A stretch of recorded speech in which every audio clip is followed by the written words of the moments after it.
Hello, and welcome to our very latest episode of the Night Shift Let's Talk Gaming. I am CMoney, and I am joined by the always lovely Doodle. What's up, everybody? Happy Friday. Let's freaking go. Thank you for rocking out with us today. Let's get it. Let's get it indeed. Woo! Guys, what a week. What a week. What a week. We're gonna dive into it. It's crazy. It's crazy out here in Ponyville and and the Ponybot station is insane. So we got a lot to talk about, but you know what it is. It's the night shift, and that means it's not just me. It's not just my lovely Doodle. Oh no, we got the crew in the building. That's right. We have gotten together our pony slaying squad. Yes. You already the know. Homies. You already know. My boy, Demo Flow Gaming. What's up, my dude? Yes. Thanks for being here, brother. What's good, players? Just happy to be here. Another day, another dollar. Happy Friday, yo. Yes. Shout out to chat. Hit the like button. Shout out to the whole panel, Hargeet, CMoney, Doodle. Y'all wonderful people. I'm glad to be sharing my Friday night with amazing people like you. So yeah, let's get it going, bro. You know, I got my machete ready to slap Hell this. yeah. My machete. Vamos a darle. That's what we're talking about, baby. Yeah, let's get it. And of course, you know who he is. That's right. He's the wise one, the author, the patriot, and of course, the pony slayer and the Ponybot tier maker. That is right. The absolute champion. Ahmed. Let's go. Hargeet, welcome, my brother. Appreciate you, fam. Hey, how's it going? Well, this was a fun week. We had a whole bunch of Xbox announcements. We had a nice little interview that then decided to make the entire Xbox ecosystem dead again for the 7 trillionth time now. Just this year. Just this week. But you know what I'm saying? And I just installed Lego Horizon on my Steam account and my Nintendo Switch. Kicked it off on both of them. Right now, Hargeet, you're almost like a rare diamond. Like there's so few of you who are playing this game. It's not even funny. It's crazy. I gotta make sure they make money on the other platforms. Yo, Hargeet carrying PlayStation on. Now we got Hargeet, the PlayStation carrier. You know what I'm saying? He messing around. He's like Death Stranding. Oh shit, the picture. PlayStation Did you see the thumbnail? Third-party supporter. PlayStation third-party supporter. Oh my god. PlayStation third party. Keep PlayStation third party. You know what I'm saying? Because we know they're already there. PC anyway. You know what we're talking about, man. Yo, oh my god. Oh. It's going down. All right. I don't know if you guys saw the thumbnail. All right. But first of all, check out the thumbnail, Hargeet, in demo. I updated your pictures. Oh, okay. Shout out to FarQ. Oh, shout out to FarQ. We have some new options. All right. This one looks better. Right. I'll have to take a look. I haven't seen it yet. I'm a baseball We got player Demo now. and Hargeet representing the two PlayStation games that have come to Xbox. Of course. You know what I'm saying? You got MLB The Show Demo Woo.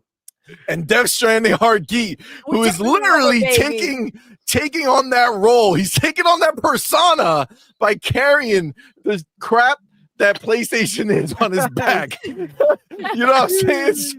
It's great. Oh my god.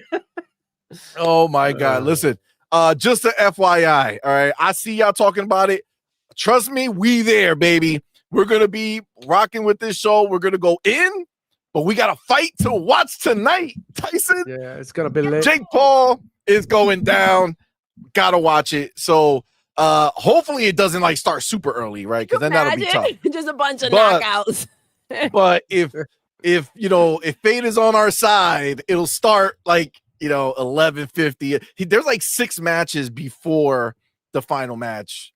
So there's a good chance that we're gonna be okay. We'll see. I'm excited. It's gonna be fun. That being said, you know what it is. Yes. It is Friday, mother effing night. All right. It's night shift. We're here with the homies. we're gonna slap up some ponies. This is what we do. Gallopers. Damn it. Ah, Damn it. Oh my God. Literally the reason why they came at us. Not real animals. No animals were harmed. in the making of the show. Wait, that's really a thing? What, like YouTube thought it was about actual animals? Yeah. Shocking content. What? Yeah. Shocking content. Shocking content. Tony ponies. Yeah.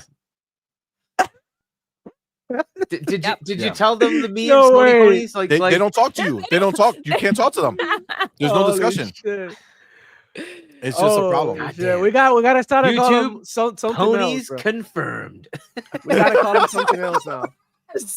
Gallopers. They're the gallopers. First. Gallopers. I just gotta Gallopers. remember. My God. Gallopers. How about we They're just the go with But the then they're alternative, making- Pegasus Nation? That'll make him Oh, that's- human or something. Gallopers or animal stills. Like there's no way around, bro. It's not, I don't know. Good I don't know. God. We're gonna see how this Where's goes. the We're gonna crew? see how this They're goes. like, they can't possibly be talking about real people.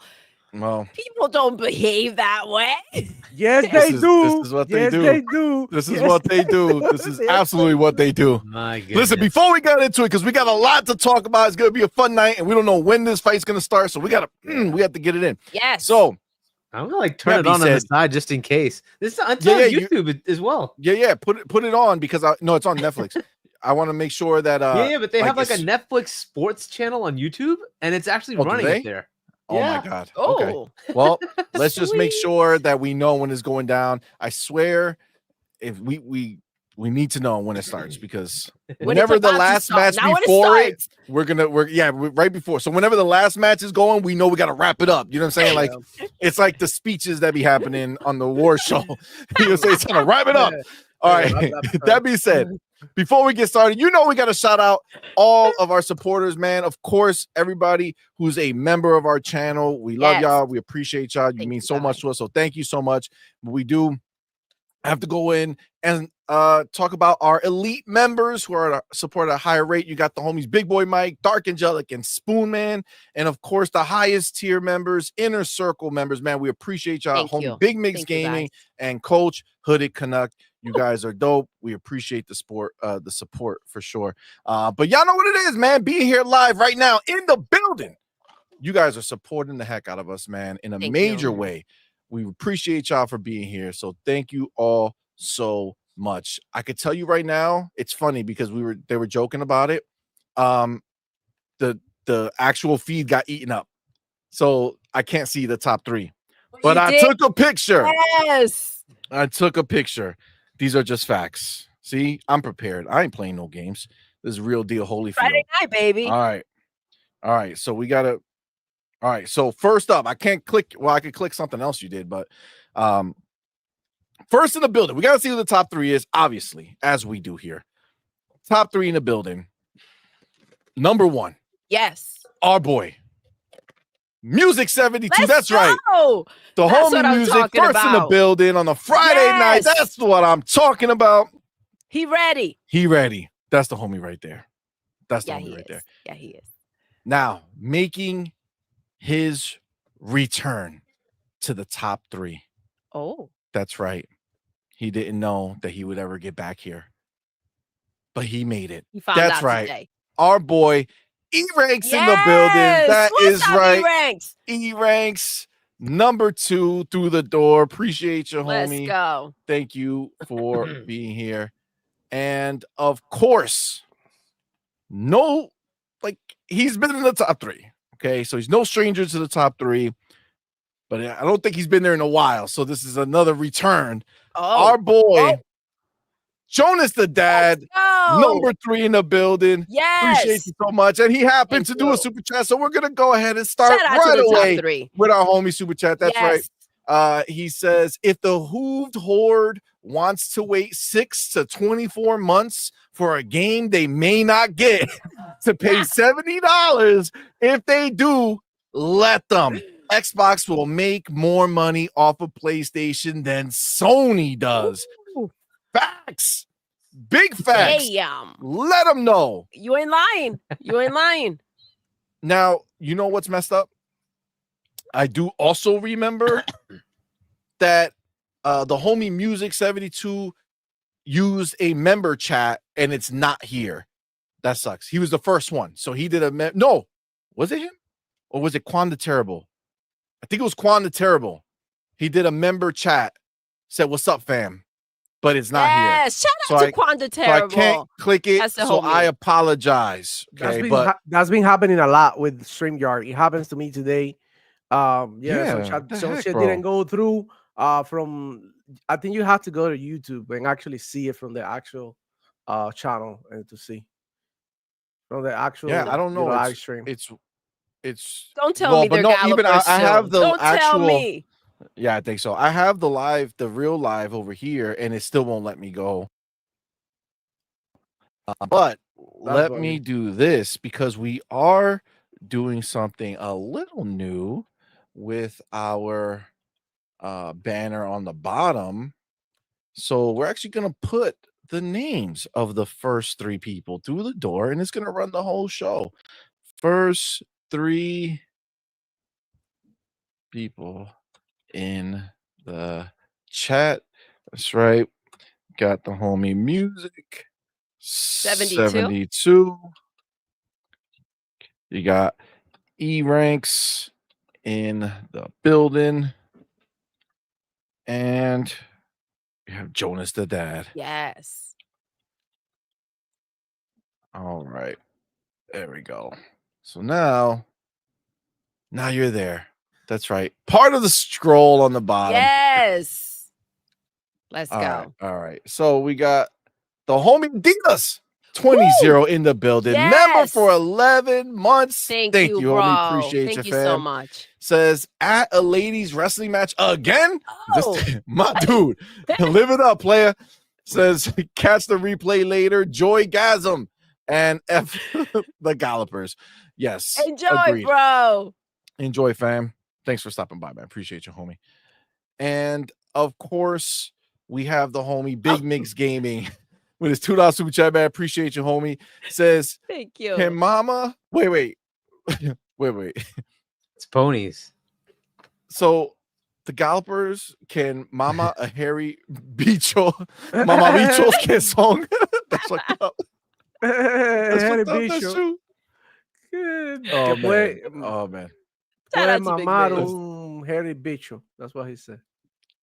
Man. Listen. Man. They can. Cruel. That's the truth. That's the truth. Cruel. All right. Well, let me let's see who else is in this. Let's see. Wait, god damn it. Everything's moving all over the place. All right. I see Kevin in the building. What's up, man? Thank you for being here, bro. Will Broke Boy Lewis, what's up, fam? Quanda Terrible, what's going on, player? Cage Feeler, what's going on, my dude? Queen Blueface in the building. What's going on? Thank you for being here. I see Arnie. What's going on, homie? Thank you for being here. Coach Hooded Canuck. Coach. The homie. Gun Griffin in the building. What's up, fam? Thank you for being here, man. Appreciate you. Vince C. What's going on? Becca in the building. What's going on? My girl, Becca was good. General Spartan 27. What's going on, fam? Thank you for being here. Ryu Art Gaming, our boy. Yes. What's going on, What's up, Verg Brizzle. What's going on, man? Thank you for being here, homie. Thank you, guys. I do see. Be nice. Always. What's up, fam? What's up, man? Thank you so much. Big Migs with the post here saying, honestly, I could give 2 shits what the media thinks anymore. No matter what Xbox does, they will never win in their eyes. So F them. I'll enjoy my Xbox Series X either way. Exactly. Yes, you will. Yes, you will. Okay. These people, they out here dooming and glooming. You see it. I don't know if you saw a thumbnail. I put a big, there's a stamp. There's a stamp on our thumbnail. This is a doom and gloom free zone. Yes. We ain't doing that over here. All right. This nonsense that we're seeing out there is crazy. It's embarrassing. It is. Weak. Game Shark, what's up, homie? Thank you for being here, man. Oh, you know what? I got you. Be nice. We have he wrote something in our Discord. You know, I don't know if you get so basically Friday nights, right? This is the way, like, you know, obviously I always think about like how the format runs, and obviously, you know, we do a show on Thursday and then Friday, right? So last week we did this, and I think that's the way it's probably gonna go forward, where the start of our show is basically catching up with you two on, whatever we talked about yesterday, right? Whatever the main topics were yesterday, hear what you guys think about that, and then we move forward on, the rest of the topics. Just because, like obviously yesterday was a big topic, like a huge topic, but you guys Big weren't deal. here. Yes. So you guys coming the next day. We want to get your thoughts on it. So, but he does have something that he wrote, and I want to go ahead and I want to put that out there. So we'll definitely start with that. Two Men in the building. What's up, man? Angry Hippie, what's going on, fam? RC Polygon, what's going on? Playa. Oh my God, with this toupee. This is a new thing. You hear this new thing now? Oh my gosh. You guys hear about it? Arnie says CMoney looking for a new toupee. Now I don't have hair, guys. Okay. Now my hair, not real. Understood. Got it. Thank you. Yeah, because you know what? The toupee, if I was going to get a toupee, I would make sure it starts all the way back here, right? I want to just clean it up and bring it back frontwards, right? Who does that? It's like, yeah, you know what? I am going to get a toupee. I'm only going to do the sides. You know what I'm saying? Leave myself bald on the top to keep a halfway. No, man. What's wrong with y'all? Jeez. Yo, wildin'. Oh my God. Abdel in the building. Pull your What's hair, up, baby, man? until they see. It's real. Oh my gosh. Yeah, wow. They can't believe it's real though, 'cause it's so luscious. Solo. Ooh. Why so serious in the building? What's up, man? Mick Kumar, what's going on, player? Outward Lyric, what is up, man? Meet the cheetah. Yes. What is up, player? Greg K in the building. What's going on, man? Thank you for being here. Force One Vlogs, what's going on? Video Game Armada, what's going on? Thank y'all for being here. All right. McFig, what's up, fam? What's up? All right, we got a lot to talk about, so I can't do too much here because we got a fight to watch later, so we gotta make this happen in a major way. Before we do that, we got the homie Illuminati 85 in the building. Thank you both for being here. Thank you for that $5 super chat. Says the Scam Station Pro has at least 6 scam enhanced games running sub 60 FPS. Trotters down bad with the old same games and the same old frames.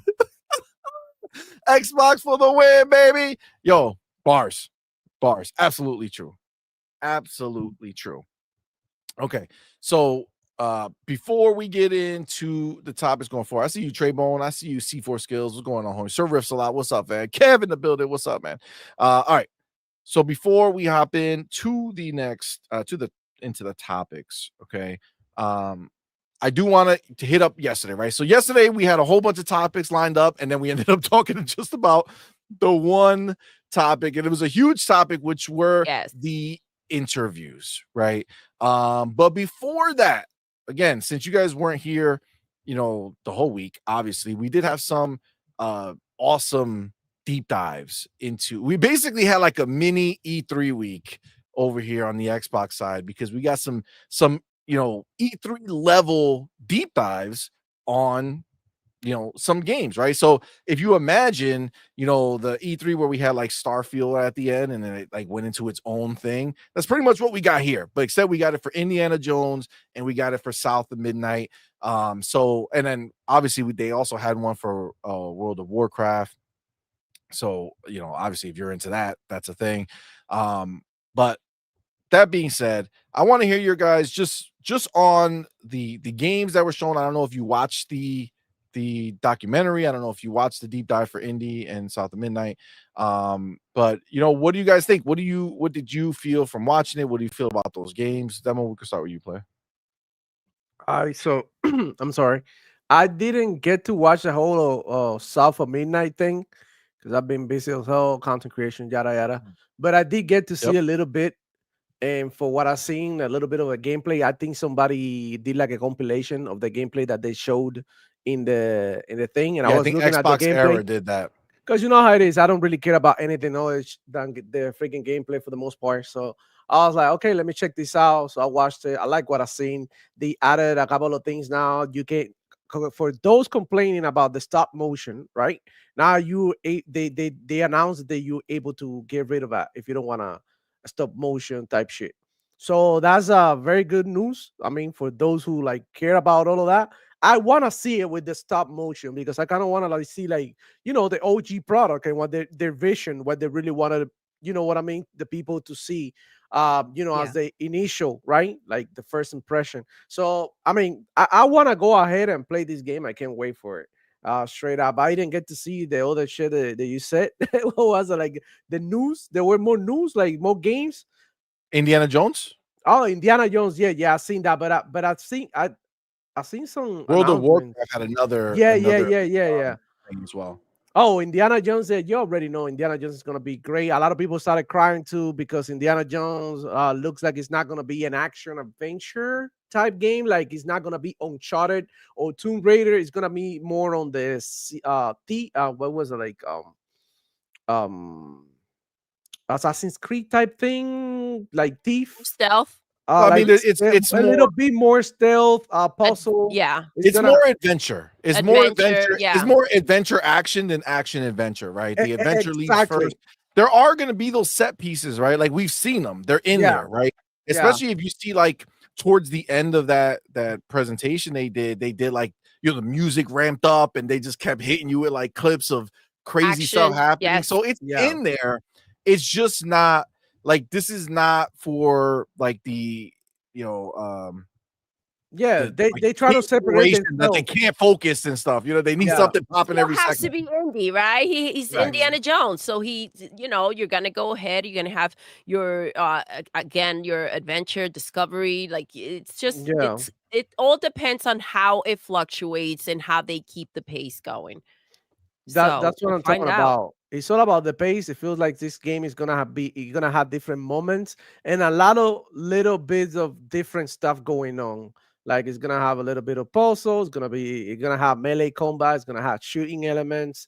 It's just gonna be like a potpourri. What you call it, right? Is that what you call it? Like whenever potpourri? Yeah. Like when you mix everything up, types like So it's I don't know. I dig it. I think I'm gonna play. I'm gonna enjoy that. I think I put a post on Twitter something about like spending Christmas in my PJs with a cup of eggnog and and a bowl of olives. So olives. Don't forget the mustard. I'm messing with you, but cool. I can't wait to enjoy that game. And look, it's not stopping anytime soon. Like. We know what's going on. The announcements are going crazy. I think there's some news out there that was a Blizzard is working on an open world game, shooting game, something like that per one Blizzard position that just opened. Yeah, I mean, it's quite possibly. Yeah, so there's a lot of more stuff coming up. Xbox is finishing the year super strong. So I mean, this is it, man. Get ready for those games, ponies. Salivate all you want, but drool, just staring out their window, drooling. Oh, stay in the limbo. Hopefully, one day I can play. Indiana is coming. By the time you get to Indiana, it's gonna be a spoil to shit because we're gonna be talking about the end and everything here. Oh yeah. I'm gonna make sure that we have an entire thing where we just put out spoil. I'm gonna put out shorts about the ending. I'm gonna ruin that shit before they get to go. Don't worry about it. It's gonna be all chewed up. My God. By the time you get to it, it's gonna be chewed up. It's gonna be like, remember when you used to be a kid? I know this nasty, and you had gum, and then you had a friend and be like, "Can I have your gum?" I don't know. I grew up poor, but that's basically what it's gonna be. So my God, man, like it is what it is. It looks incredible. These two games. Awesome. Yeah. Hargeet, what do you think? Did you watch the South of Midnight and the indie? Yep. Yeah, the indie thing doesn't change my perspective on it. It's pretty much what we're expecting, right? So we'll see how that goes. It's a puzzle game. We'll see how the reviewers take that. So I think they're gonna definitely compare it to Tomb Raider and to Uncharted, and we'll see what they say with that. We'll find out how it goes, right? It's an interesting one. We'll see if they like it or don't, because you can already kind of hear hints of what they think. The previews have been pretty good. for them. It just depends on who you talk to, right? In some cases, well, the losers are always going to be losers. They like it, and in some cases they don't. But you have to look at the reality of how many of the reviewers are PlayStation centric. It's just a fact of life that the majority of them are, and they're going to say this isn't Uncharted, and therefore it sucks. So it is what it is, right? And then they're going to update their review when it comes out for PlayStation and say, you know what? Actually, yeah, right. I didn't really get to play it too much. 5 to 10 points higher because now it has my PlayStation DualSense controller, and therefore the experience is immensely better. Yeah, okay, whatever. South of Midnight. My only concern with South of Midnight has been it's from people in Canada talking about people in the Deep South, right? And I'm like, yep. Is this going to be authentic? That's been my main fear. They allayed that fear. They actually showed they went to somebody directly who understands the South and to understand the historical aspects of it and the stories that they have, mythology they have. That was really good. That was my big fear of this, is like, I don't know if they understand the South at all, and they're trying to do something, and they're white guys from freaking Canada. Like, really, I hope they like Ghost of Tsushima versus AC Shadows, right? Ghost of Tsushima, like, we're immersing ourselves in this. We're going to go to Japan. We're going to make sure we get all of this right. And they did. There were very few complaints, right? That seems to be what they did here, right? They had whole like sessions of just storytelling to understand what is happening in this world that they're trying to go into, right? That was really awesome to hear. So I'm good there. So far, so good. It looks like the gameplay is going to be good. Looks like the storytelling is going to be good. So we'll just see. Let's just have it come out. I think that one's going to rate higher. I think just the fact that it is actually telling a story of Black people in America, which is rare, unfortunately, but especially with the Deep South, right? So I think this is kind of cool that they're actually delving into that arena. So I think it's going to get some brownie points just for doing that, and that's cool. I like that, and so I expect that to rate a little higher, even though it's got the Xbox thing on it. So, yep. But it looks good. It really looks good. I'm looking forward to it. I'm more hyped now that they actually showed me the authenticity. Like that really matters. I was hoping it was not topical and stupid, right? No, they really delved into it. That's really cool. So awesome. I'm more hyped for that game now. So let's have it come out like that. And it looks like it may be like April. Apparently it might be April that game is coming out. But anyway, I don't know if people saw that, but it's a potential. We did. We talked about it here. Yeah, so it could be April. So that's awesome. We disagree. See, we'll see who. But yeah, Avowed April. We get this right. Avowed in February. Like, it's a rolling train. We have like Flight Sim coming up in a few days. We got Stalker coming out, and then we got Indie. Like we got games, man. I've been playing, by the way, COD's campaign. So I'm like a couple missions in. So I've been starting that. It's been pretty good so far. So I got that. I started Lego today. So it's good stuff. Nice. Listen. Xbox. Life is good. Life is good, Hargeet. Life is great. Yes. Life is great over here. That's for sure. Before we move forward, let me get the homie Angry Hippie in the building. Go. Thank you for being here, man. Thank you for being a member for 7 months, player. Thank you. Says, CMoney, just bite the bullet and grow a skullet. Bald on top, party in the back. Wow. That is never happening. All right. I'll just turn into one of those hat guys, okay? Hat all the time, back, front, Scully, whatever. You'll see that's what I'll become. If I never go do that, yo, that's crazy. Oh my god. The homie RC Polygon in the building. Thank you for being here, man. Thank you for that $5 super chat. Says Microsoft has some dark magic necromancy for how many times Xbox died and came back to life. It's crazy. This is the truth, man. It's so ridiculous that they continuously put this doom and gloom out there, but it's always a cover-up, right? It's always a cover-up. Look at what's happening right now.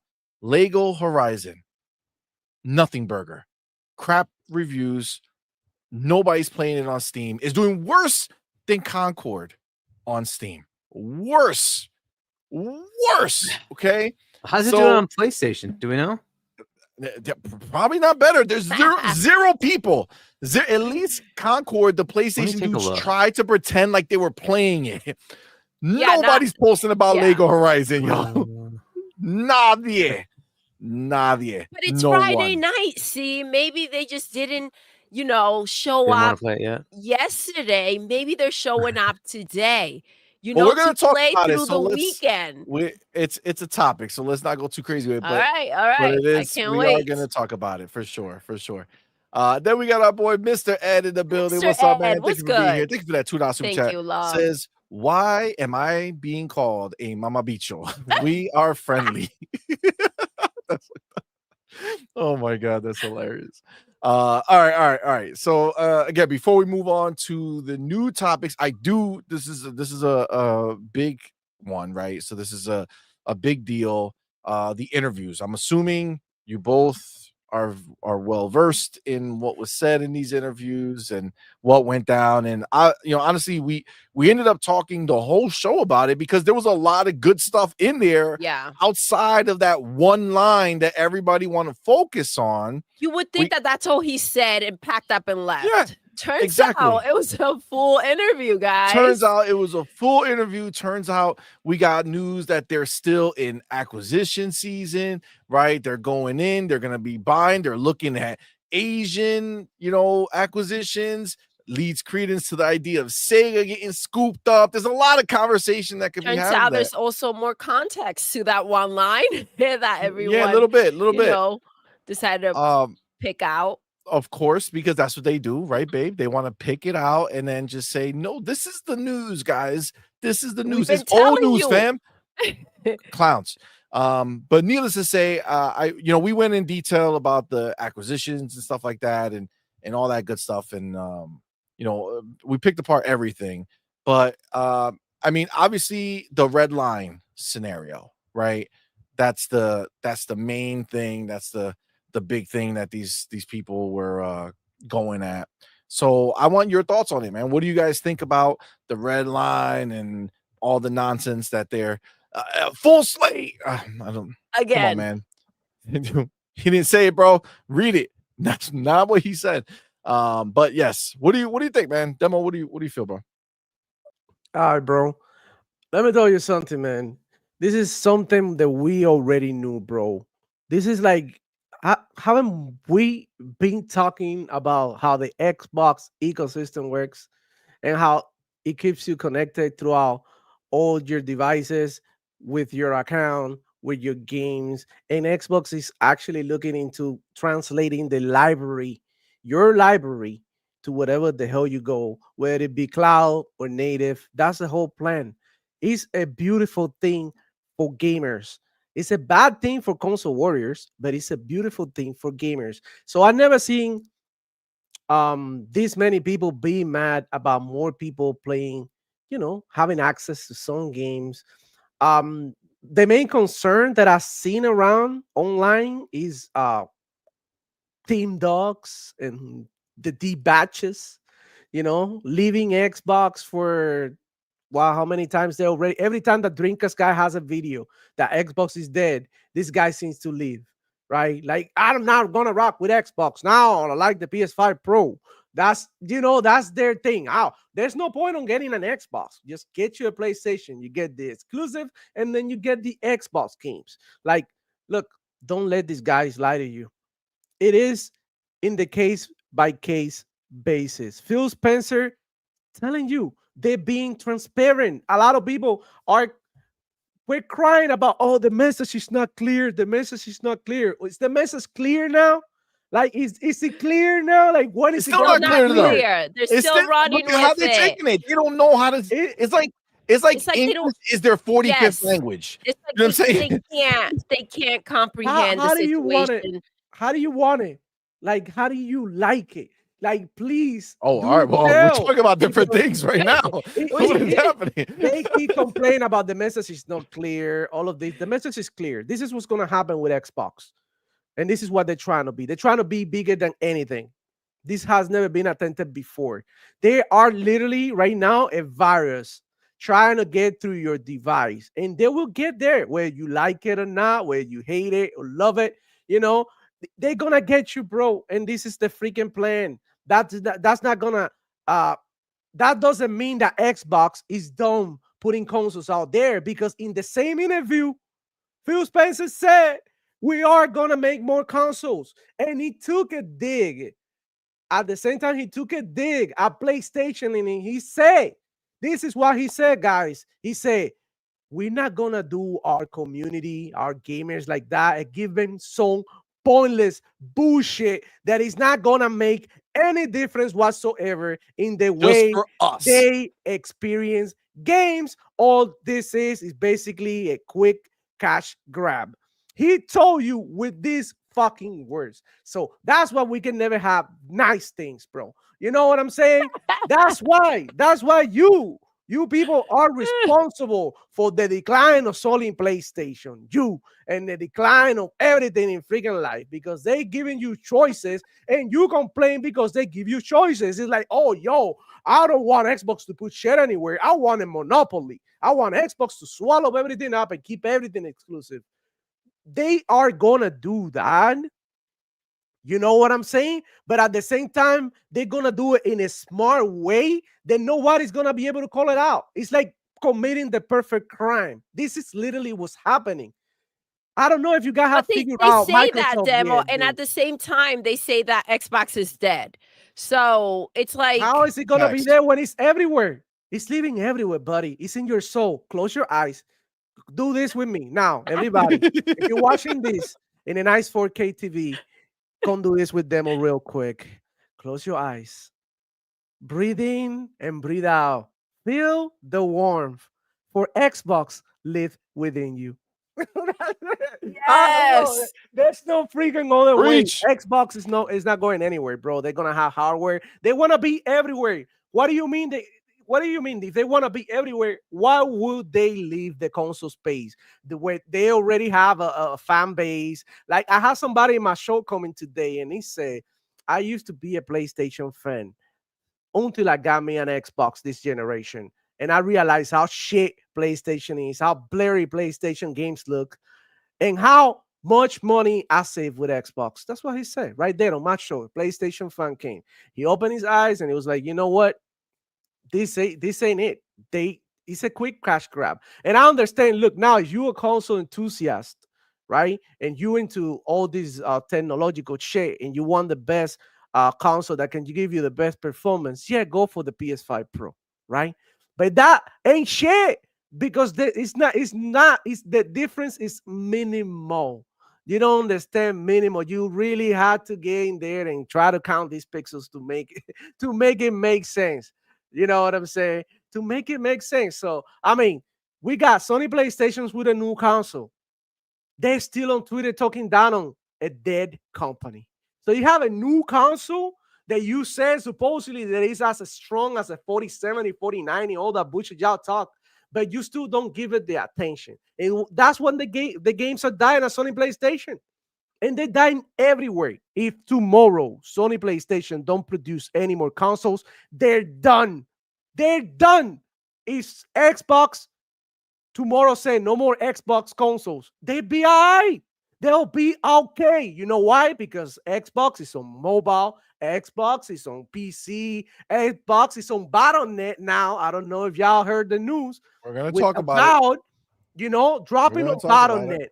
There's people that only use Battle.net specifically. Like, they only use that. They don't use nothing else. They use Battle.net. So understand that Xbox is trying to spread everywhere. That doesn't mean that the games are going everywhere.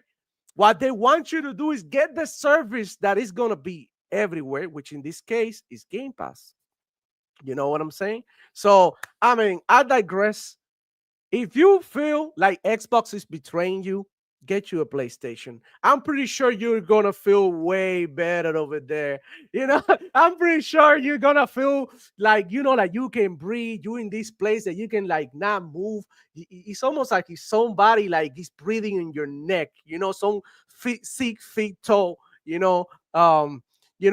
Bull breathing in your neck. You know, it's got to be feeling. Man. You got to feel Why the pressure. Is the bull behind you? You know what I'm saying? Like, there's a really big picture that I don't see. Like, I don't want to think about the whole picture there. Well, that's exactly. If you don't want to think about the picture, that's the picture that I want you to picture. Right? This is what's happening over there. So, we want them to go over there. We want them to pay 70. You know what I'm saying? We want them to pay the 70. I wanted to say, have you seen the biggest pony leave Sony PlayStation? Who? Kuma or Hakum. Is the biggest trophy hunter. Oh, the trophy hunter, but they like banned his account or something like that. They banned his account because Sony PlayStation sold his data. Sony PlayStation did this shit. He's got proof of the corruption that's going on Sony PlayStation with the data. It's pretty bad, right? Man. And it's pretty sad, and that's why no one wants a PlayStation account, which is why, you know, Sony PlayStation doesn't have a presence everywhere, just like Xbox, because it's not a secure network. Oh my God, one more, Hargeet, please. You probably can reach these kids to, you know, maybe I'm wrong. Teach the kids. Listen, before we get to Hargeet, I do want to get my boy Be Nice. All right. Yes. He wrote a dope ass post over on Discord. So I do want to get this because this was really good. All right. He says, all right, got to say, all these idiots who keep claiming Xbox is dead are dumb. They take that interview as Phil saying the whole slate coming over. Oh, they fooled third party now. They are third party just as much as the Gallup station is. They think Xbox is giving up on exclusive. What is the average amount of exclusive games each platform put out every year? Anywhere from 4 to 6 games, 8 games max.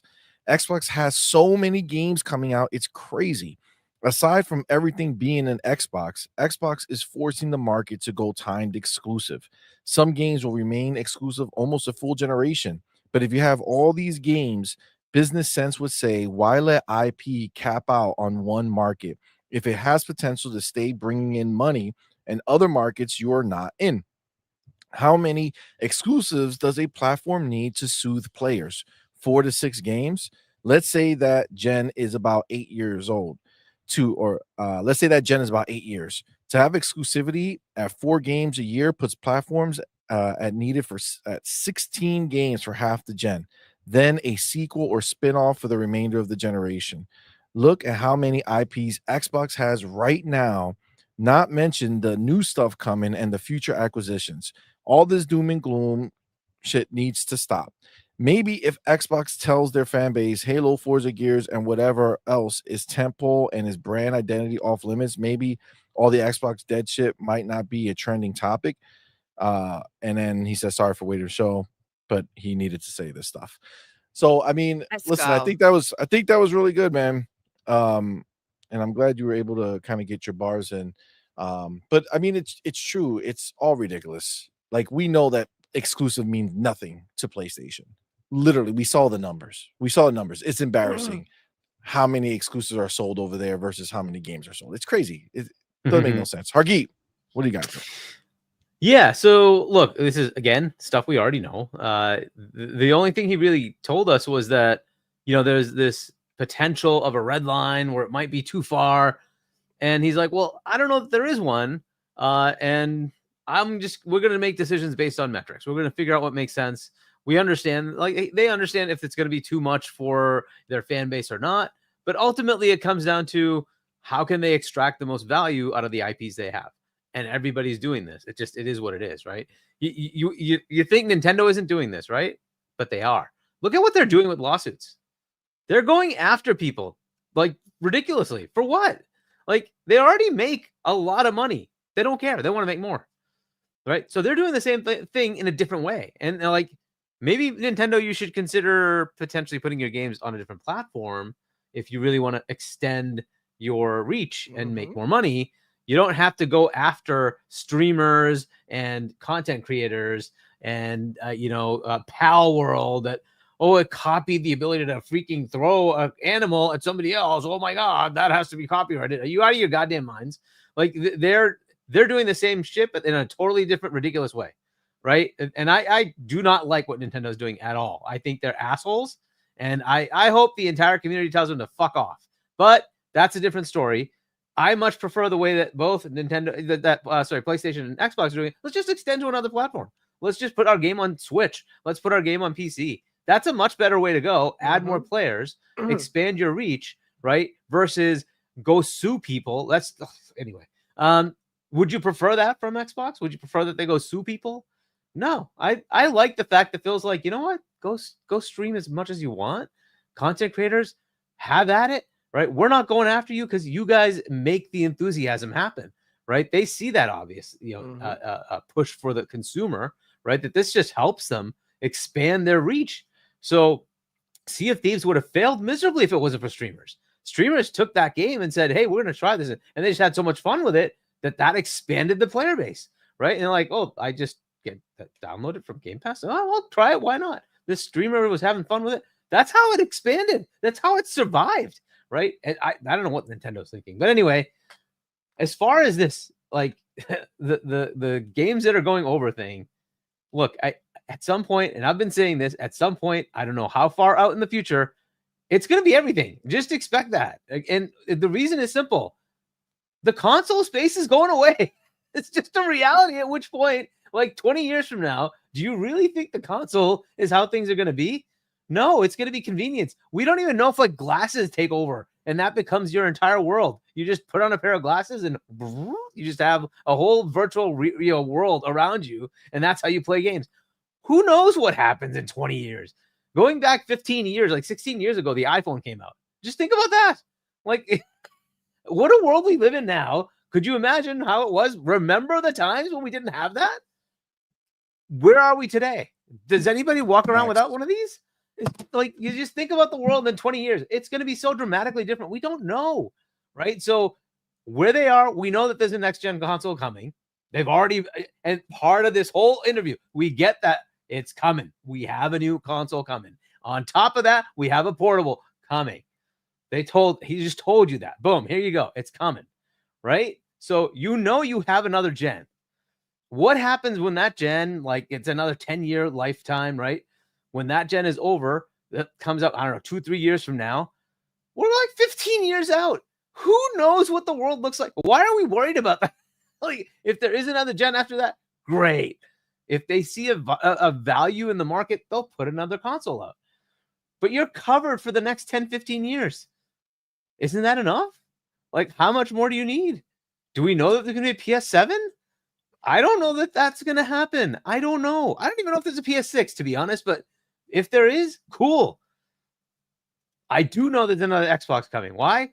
They've told us. Phil directly told you. They're putting it out. There's going to be a handheld. We're getting both a console and a handheld. So unless they renege on that, we're good to go. And that's a couple of years out. We're going to have both of those, right? Good enough. I've got my console. I'm happy, right? So whatever, like what is the issue here at that point?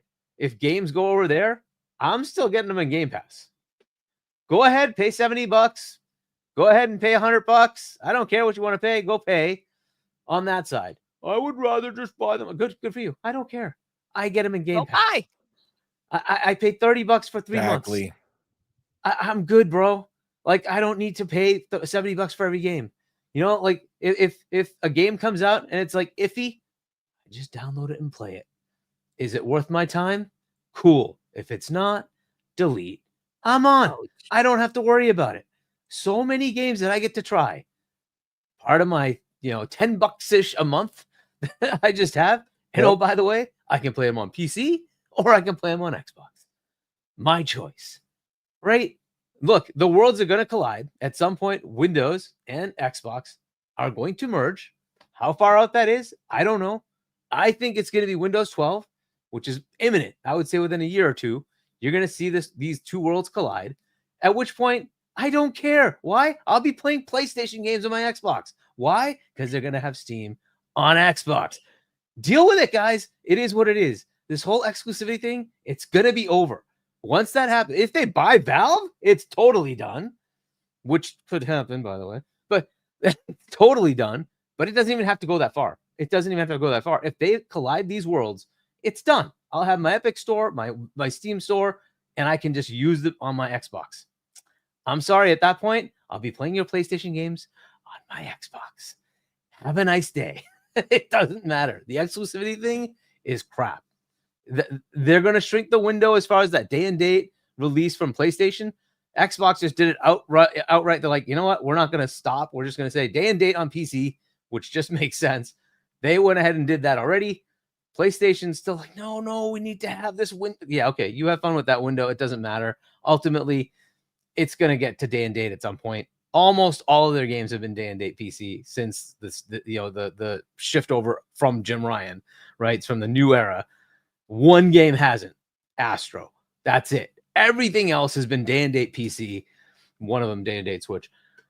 But this is like, look, that world is just the way it's going to be. And the more they keep pushing away from it, it's just going to make it worse for them. They're seeing the metrics. It is what it is. You got to put it everywhere. They're going that way too, right? Whether they put games on Xbox or not, I don't think it's going to matter. People just aren't listening to the obvious. They're putting games on Windows. They're already on Microsoft, folks. They're already on Microsoft. It's done. It's already over. It doesn't matter. That is going to bridge over to the console. It won't matter. They've already said it. Phil said it. He's trying to bring the stores to the Xbox. He's trying to bring Epic and itch.io. It's done. It's done. Right? He doesn't say that because, it's just a dream in some future state. No. That's because they're working on it. That's everything he says is being worked. It's work they're doing. Of course. They're doing it. Okay. So, and I won't mention anyway, but there are plenty of fun things happening that you should just look out for over the next 6 months. Things are going to be very interesting, but we'll get to that. As far as like the other things that they mentioned, I think that's much more interesting. Facts. Season is still there. Acquisitions, baby. Looking to add stuff. Nothing imminent to announce. Right. Exactly. I think they're waiting for certain government agencies to change. And then there might be some announcements. Nothing to see here, guys. Nothing to see. Nothing to see here.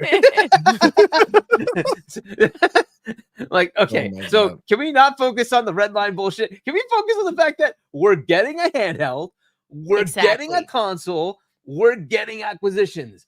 Is that not more interesting? I like having I think it is in my Game Pass. I like seeing new tech being released. These are the fun things that are happening, and we're totally glossing over that with a stupid Xbox again for the 20 trillionth time. I'm like, just go away. I don't even care. Seriously, just go. Though, like, just go. If you don't want to play here, do this, I'm going. Don't wait. Just if you're walking that line, just pack up and go. Right? Yeah.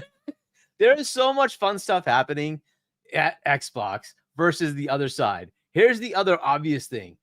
When has PlayStation put out a goddamn good showcase in the last 3 years? Like, give me a... They haven't gotten... Like, I'll say the last one. If you're a PlayStation player, the last one was decent, right? But if you're a casual player of potential PlayStation games as a, like, I just want to play your exclusives, every one of them has sucked. It sucked, okay? And then you look at the hyper awesome caliber showcases that Xbox is putting out for the last 3 years, and it's only going to get more crazy. We are in the freaking golden era of Xbox games coming out. How are you not excited about this?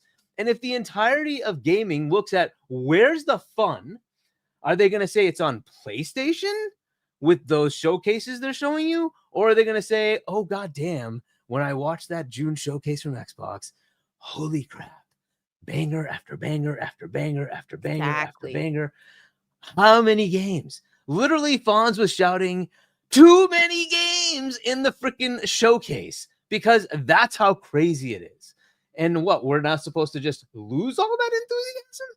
I'm sorry, I'm still enthusiastic. We're getting freaking... I mean, most of them did, though, right? Like, literally, most of them did. It's all fake. Like, they were out here saying, so many games, and Xbox is the worst now.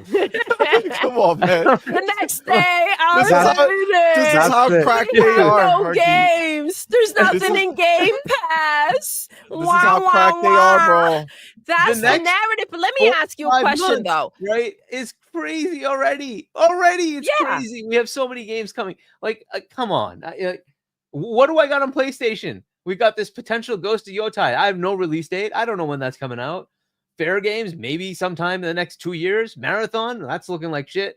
What do they got? Tell me what's so enthusiastic about that? At least I know there's a Switch 2 coming. That has me excited. At least there's some games that'll come with that. What do I got from freaking PlayStation? Go away, guys. Seriously. Like all the games that have been announced, we got Doom coming next year. We got Fable coming next year. Come on. I'm so done with the bullshit. The enthusiasm is going to be on this side. You're going to get another June showcase. It's going to like just wipe everybody else. It's just the way it is. So where's the problem? So the question here is if they want a pinky promise that Halo and Gears are not going to go to PlayStation, right? The real question is, right? Seeing what's happening with PlayStation next in a year, what's going to be left of PlayStation? I don't know.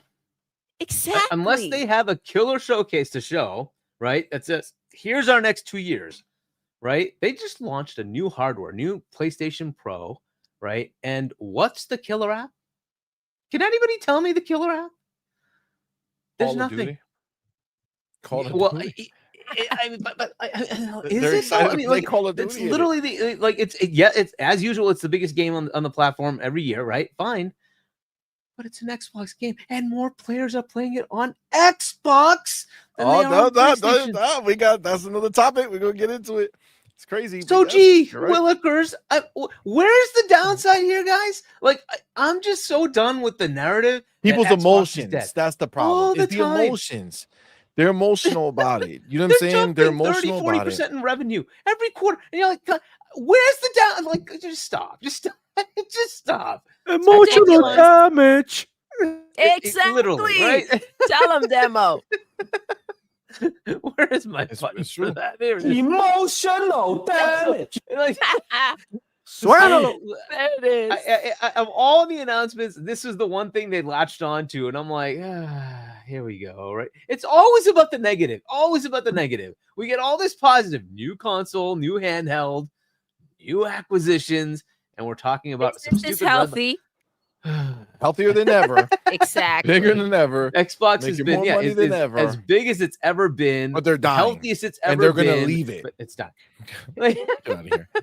Like, come on. People don't have anything. I am much more excited about the future stuff that's coming. I know a few things on the inside, but I'm not going to talk about those. But man, there's some good stuff coming. You should just play your games. Just wait. Don't worry. There's so much more coming. It's going to be an exciting time. Absolutely. Demo, what's that thing over there that you put? Bro, give it a read right now and tell me what you think. This is like just in. Go. All right. Let's go. Are DLCs, expansion packs, and remakes, remasters eligible? The Game Awards aims to recognize the best creative and technical work each year, irrespective of the format of that content's release. Expansion packs, new game seasons, DLCs, remakes, and remasters are eligible in all categories. If the jury deems the new creative and technical work to be worthy of nomination, factors such as the newness of the content and its price value should be taken. So they're changing it because Sony has nothing but remakes and remasters. No. This is for Elden Ring. This is for Elden Ring. Because Elden Ring's DLC. Hell no, this ain't for Elden Ring, bro. This has been the year of remakes and remasters for PlayStation. Doesn't have a damn thing, and moving forward, they're not going to have a damn thing. Nothing but remakes or remasters, and that's where they're at. So they're gonna change the rules so that their games can play. What a joke! Wow. Your show was a joke before, and it is still now. What did I tell you? That's why these awards don't mean a damn thing. There's plenty of new games that came out that can easily be a game of the year game, right? There's plenty of brand new releases that can take that. They wouldn't need 100%. The Tree already won or should have won or whatever it was. I don't remember. But either way, It already had its time. Erdtree This would have came out been this year, right? So Erdtree is a good, yeah. But the other one, I'm it's sorry, really the highly obviously rated the DLC. original. Yes, Elden Ring won last year, right? Last year's Game of the Year. Yeah, I could promise you, Hargeet, right now, he doesn't give 3 craps about Shadow of the Erdtree. There's only one platform that benefits from this because nothing they released, nothing No, not really. they released If you think about would be DLCs, considered. because if you really want to read into this, the number of seasons as far as season releases, Xbox trounces the industry because they have the most Game live Awards games. won't recognize that, so it doesn't matter. It is what it is. If they really want to go down that path, I've been very nice in not actually counting those releases as part of the releases that Xbox puts out, because if we did, they would wipe the industry. They have so much content coming out all the time. Yep. Just think of Call of Duty. Like every few weeks you're getting seasons. It's constant. You've got like Halo with releases. You've got Elder Scrolls Online, Fallout 76, and on and on and on, right? Overwatch, World of Warcraft, Diablo, World of Warcraft, right? The World of Warcraft DLC came out this year, crazy too. right? War Within, which is a highly rated. So if you went down that path, Xbox wipes out almost everybody. So I've been very nice in not counting that against Sony. Sony has MLB The Show, which does have continuous content, and then what we call it, Destiny, right? So that's what they got. Otherwise, they're out. They would not be anywhere. And Nintendo, they don't really have that many games that continuously keep getting more content. But like you might like look at EA, right? They have the sports games.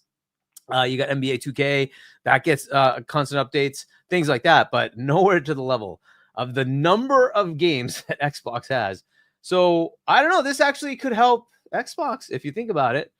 So I highly doubt it. This only benefits PlayStation. If it were anybody else, enough freaking games to run the freaking show this year, right? And guess what? 2025 is packed, baby. It's got to be better than 2024. You know who's not going to have a better year than 2024? PlayStation. And they had a rough year already, right? 2024 by the way, was also, shit Xbox for them. also puts out a bunch of remasters as well. Just to be fair, they put out a bunch of remasters. Yeah, but not only. And some of them are very highly rated. But this is the thing. This is wild. The fact that if this were anybody else, Hargeet, sure, right? If IGN, no, not them, but like if some other place was like, hey, listen, we're changing our thing. We want to let everything be included. Sure. Wow. Look at this, bro. In a year when PlayStation has nothing of value outside of a little robot that nobody cares about. Astro's already winning GOTY anyway. Bro, we already know it, right? It's but the fact it doesn't matter the way that they're bending the rules ahead of time. They have a PlayStation Pro out, and what they showed with it was a freaking remaster. What do you think that, we're going to go ahead and focus on our strengths, right? And go ahead and keep producing those single player games. They're talking about remakes and remasters. They're not going to invest in games the way they used to. They're not going to go ahead and spend 300 freaking million on a freaking IP. It's not going to happen. He is getting ahead of the situation. It's that simple. The rules don't need to be changed for Xbox to be in the conversation when it comes to this year, when it comes to next year. The rules need to be changed for none other than PlayStation and their freaking galloper crew. Did the Resident Evil remakes, I think one of those did get nominated, right? Resident Evil, yes. Evil I think 4? One of them did, right? The remakes. So, yes. I mean, it's just that, I guess it's just clarifying something that probably is already true, right? So, because they have nominated remakes before. Now, remasters, I find that a little challenging. I'm not sure I like that one. If you wanted to count, by the way, like a Quake, was it Quake 2 or something? I don't know. There was one of those like remasters that came out. It was very highly rated. But it's a remaster, and I'm like, I would never count that as a GOTY. But Hargeet, we need to count those now because PlayStation's out there saying, well, I was gonna remake the game, but I can't find me wallet, so we're just going to remaster it.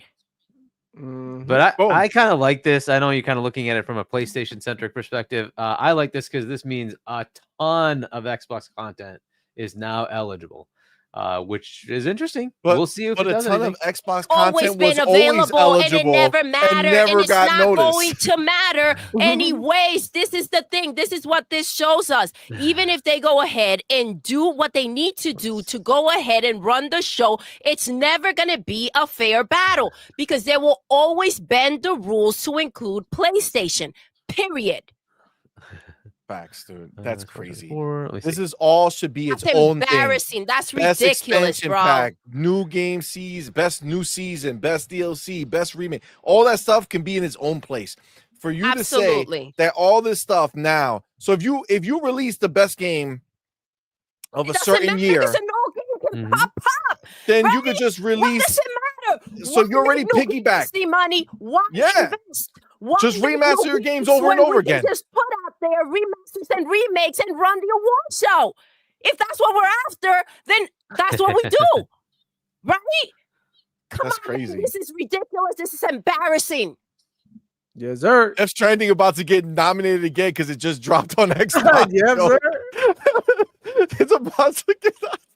Bro, I mean, it's a possibility. It's a possibility. I feel like this is like the media and Geoff Keighley again.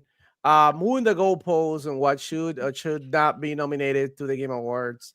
I feel like, okay, I agree to it to an extent, but what don't you make it a category? Best remaster, better. You know what I mean? Like could be. The game of the year is the game of the year that came out this year, and it's gonna be like that forever. And that's why I don't give a shit about these awards, man. And nobody does. This is a freaking joke. Today we had in my show, I did a thing that we did like a prediction, right? Of the games that we thought that were going to be nominated. So we had to have to list. We have the Geoff Keighley list of the games that we thought that were going to be nominated, and we got to have our own personal list. So which one is it? Which one is it? Because but hold on, Demo. Remember though, anything could be anything. But Forza Horizon can't be nominated for Game of the Year.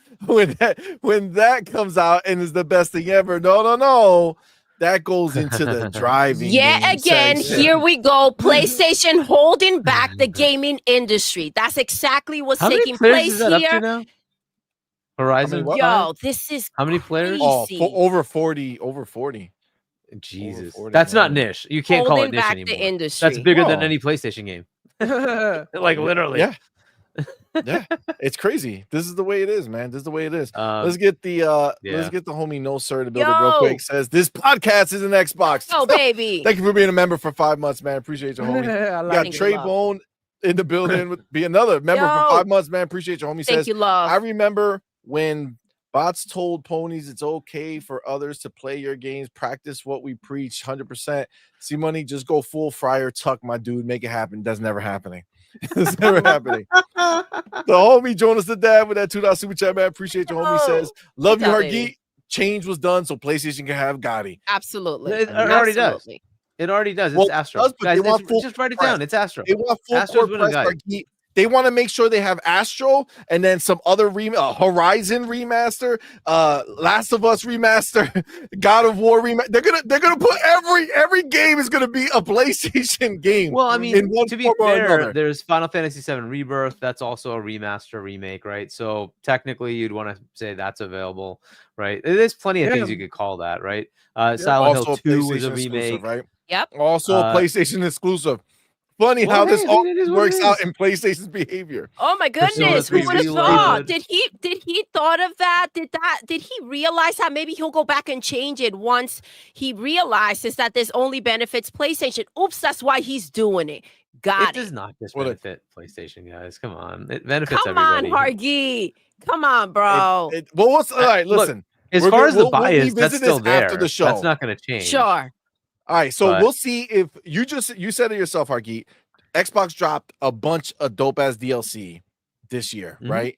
So will it rise to the level of making it to GOTY? I don't know, right? Because Well, you're let's see talking what 90 else and up, makes and it. it's going to be tough, right? But it doesn't All have right, to be 90 so- and up, I suppose. But Yeah. So let's see what the show does. If they come out and they're showing a Astro bunch is of gonna different win. ones, I think Metaphor well, no, is it going to doesn't be matter who's there. win, Astro, at least Final nominated, Fantasy. right?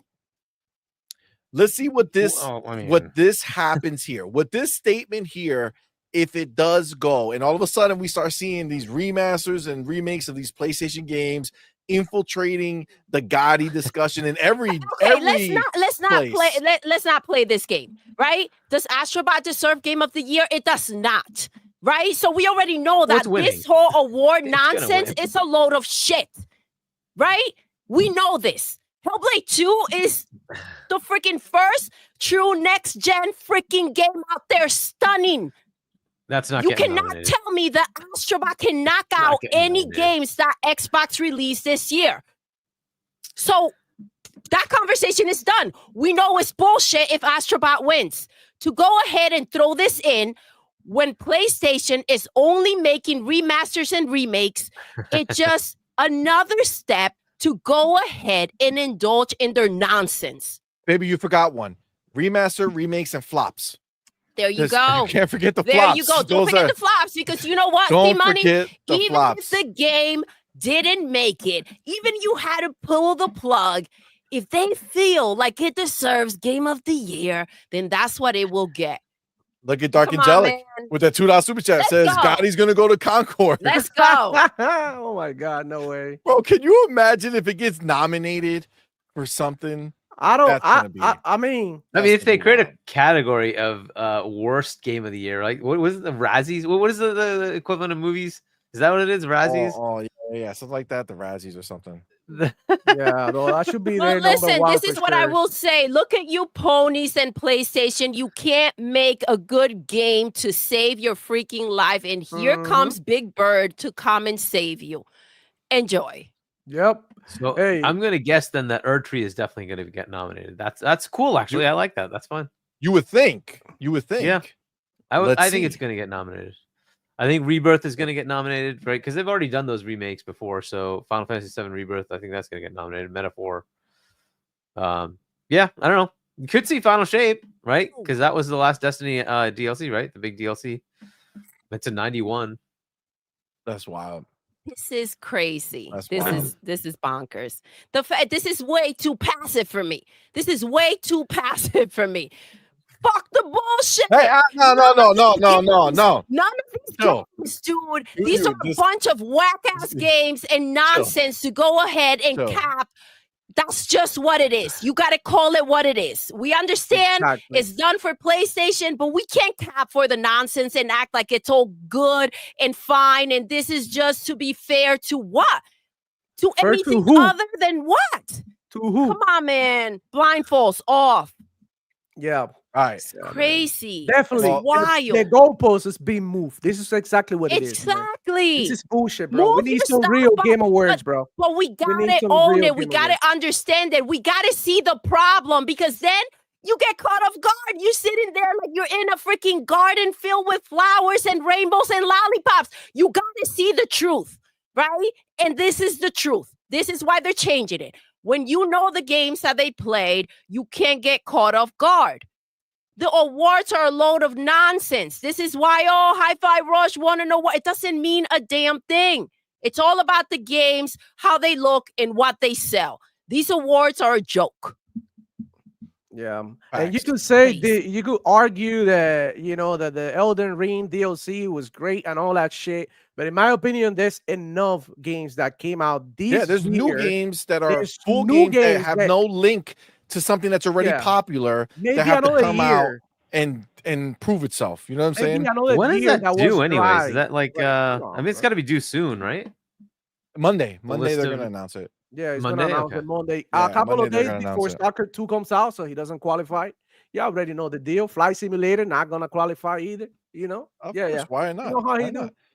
Yeah, of course. All right. I mean, that's on Xbox. They should have put those games out earlier if they wanted it, right? That's I mean, that's I don't know the. I mean, didn't they move it for Spider-Man or something like that? Spider-Man 2 last year. No, Spider-Man came out in like a September or something like that. But no, it was God of War came out in November. I want to say 7 or 8 or something like that. I'll just check. All right. It was Ragnarok. I'm pretty sure it came out like early November. Yeah, he moved that the day for that one, right? That one had to be in there, of course. Yeah, I think they normally have November it cut 9. off a certain November 9. day. Yeah, and there was like a cutoff of a certain time or something. I don't know, but let me go ahead and because we do got to move forward. Where am I? Okay, first of all, we got our homie, Mother effing Spartan 661 in the building, going ahead and gifted. I'm gonna play my cheer. I don't think any of you can hear it though. This whole time I thought that was you, by the way. Every time that went off. No. Hargeet got the horn. The horn. I got the claps that nobody can hear, apparently. So Spartan 661, dude, went ahead and gifted 5 on point for gamer memberships, man. Spartan 661, thank you so much. We appreciate you, homie. Y'all know what to do. Tell them, baby. Put the welcome to the family emoji in the chat. Welcome our newest homies, man. We appreciate each and every one of y'all for being here, man. Thank you so much. So I see, was it Jay Grow? You got Nola Origins. You got Forward Thinking Trucker. Forward Thinking Trucker. Pharaoh 2525 OG Gaming. Let's go. And Kim Cruz, Decepticon. Thank you guys. We appreciate y'all so much. And of course, the homie Spartan 661. Bro. Thank you. Thank you, player. Appreciate you, fam. Appreciate you. And then of course we got our homie Will Broke Boy Lewis. Will, what's thank you good? for being here. Thank you for that $2 super chat. Says, wasn't TJ's last year cutoff game date November 20th? Interesting. Was it? Don't know. Maybe somebody can let us know in the chat if they have an idea. But by the way, Rayur wants you to know that we hear the claps, CMoney. No, you're just stop it. Get out of here. He's like, but do you? No, I know you don't. Stop messing with me.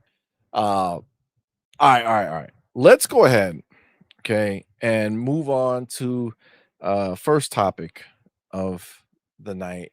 And that is this commercial. That's right. Xbox has a commercial out, and people are again with this fake outrage, losing their mind.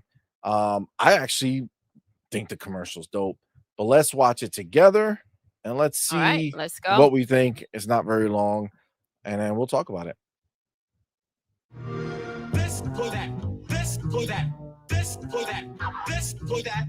Who's up, black sheep? What's up, black sheep? Now know who I am or when I'm coming, so you sleep. Well, you heard the others. Only still the lovers. Then, of course, the choice is yours. You can get with this, or you can get with that. You can get with this, or you can get with that. You can get with this, or you can get with that. I think we'll get with this, for this is where it's at. Where it's at. Come on. This for that. This for that. This for that. That was fire. I mean, hold on. Let's not talk because I'm probably gonna have to mute this on the actual stream because it's they'll probably hit me for it. But that was it. That was the video that everybody lost their mind about. Again, Xbox is dead. Xbox is telling you that consoles don't matter, even though there's a picture of the console in the video. It starts with the console. Okay. So again, more of the doom and gloom nonsense that exists. We've already seen this, right? They literally did the same thing with the Amazon Fire Stick, right? Literally saying you don't need a console. Okay. Just play it on the stick. I don't understand what is so hard to comprehend. The most money Xbox makes on any customer is literally outside of console purchases. Baby, mute for a second because I already hear the echo and then picking you up. Yep. Is literally outside outside of the console purchases. That's where they make money. They make money everywhere other than the console purchase. So what is the problem here? We know that if you have a console, you could play on your console. We know if you have a PC, you could play on your PC. We know if you have your phone, you can play on your phone. If you have a handheld from any of these manufacturers from handheld, literally every single manufacturer of handheld can play Xbox games on it. Why are we crying again? Why is the world ending again? Why is Xbox done again? I don't understand. Baby, please help me. What is happening? Why is this a thing? Listen, I thought everybody know. This is what they're all about, right? Come on, it's about engagement. They've been saying this for a while. They have such an issue. They want to stop everything. When are they going to learn that they can't? Right? I think this is something that they need to go ahead and process on the side and then come back clean. This is getting weird at this point. But like I said, they started with the console. I said it yesterday. It's like the tree trunk, right? And everything else is just branching out. So you're going to go ahead and have access to their games, and that's just going to continue to grow. Were we not aware of this? They put it in a freaking dope commercial to go ahead and spread the word. And listen, I'm here for it. Absolutely. This is not news to me. It's a news to you demo. Nah, no way. No way. This is not news. We already know. We've been saying here the Xbox ecosystem. They did the Fire Stick before, right? Because they're going step by step, right? They did the TV. Yep. I remember they did the TV. They did the PC first, the TV, then their Fire Stick, and the phones, right, with the cloud and the Game Pass app. Now the app, they unified the whole app thing. Is only one app for everything. So I believe this is the best strategy. And I love the marketing, how everybody started talking about this and how it went viral. So shout out to everybody behind the marketing, because this was genius. This shit went viral. Everybody's doing the challenge. I'm on Xbox. Oh, this is an Xbox. Everybody was posting, whether it was for to mock Xbox or to celebrate Xbox. Either way, people were talking about Xbox. So when it comes to marketing, that's the most important thing. There's not such thing as bad what is it, like reputation or marketing or something like that. Yep. Right. So they've been killing it with the marketing lately. They've been killing it to all your marketing fans out there, the marketing, fans that really, care about this marketing thing. Anyways, man, Xbox is connecting. They have an objective, and it's to be in every device. So I believe that they are going to achieve this, this goal, and that they are going to be in every device they want to be in, and that you are going to have to interact with them no matter what, which is their point. So that for people to be mad about something that they already knew, that the Xbox already had a mobile app. You can get PC Game Pass, you can get the app on the TV. All of this is known. So I don't know the outrage. This is something that we all know that they were trying to do. So this is like, I don't know. It's like with PlayStation is the same shit. They're doing the same shit. Think about it. But and they said, listen, it's you don't need the box to play. Yeah, they did it with and that's just the reality.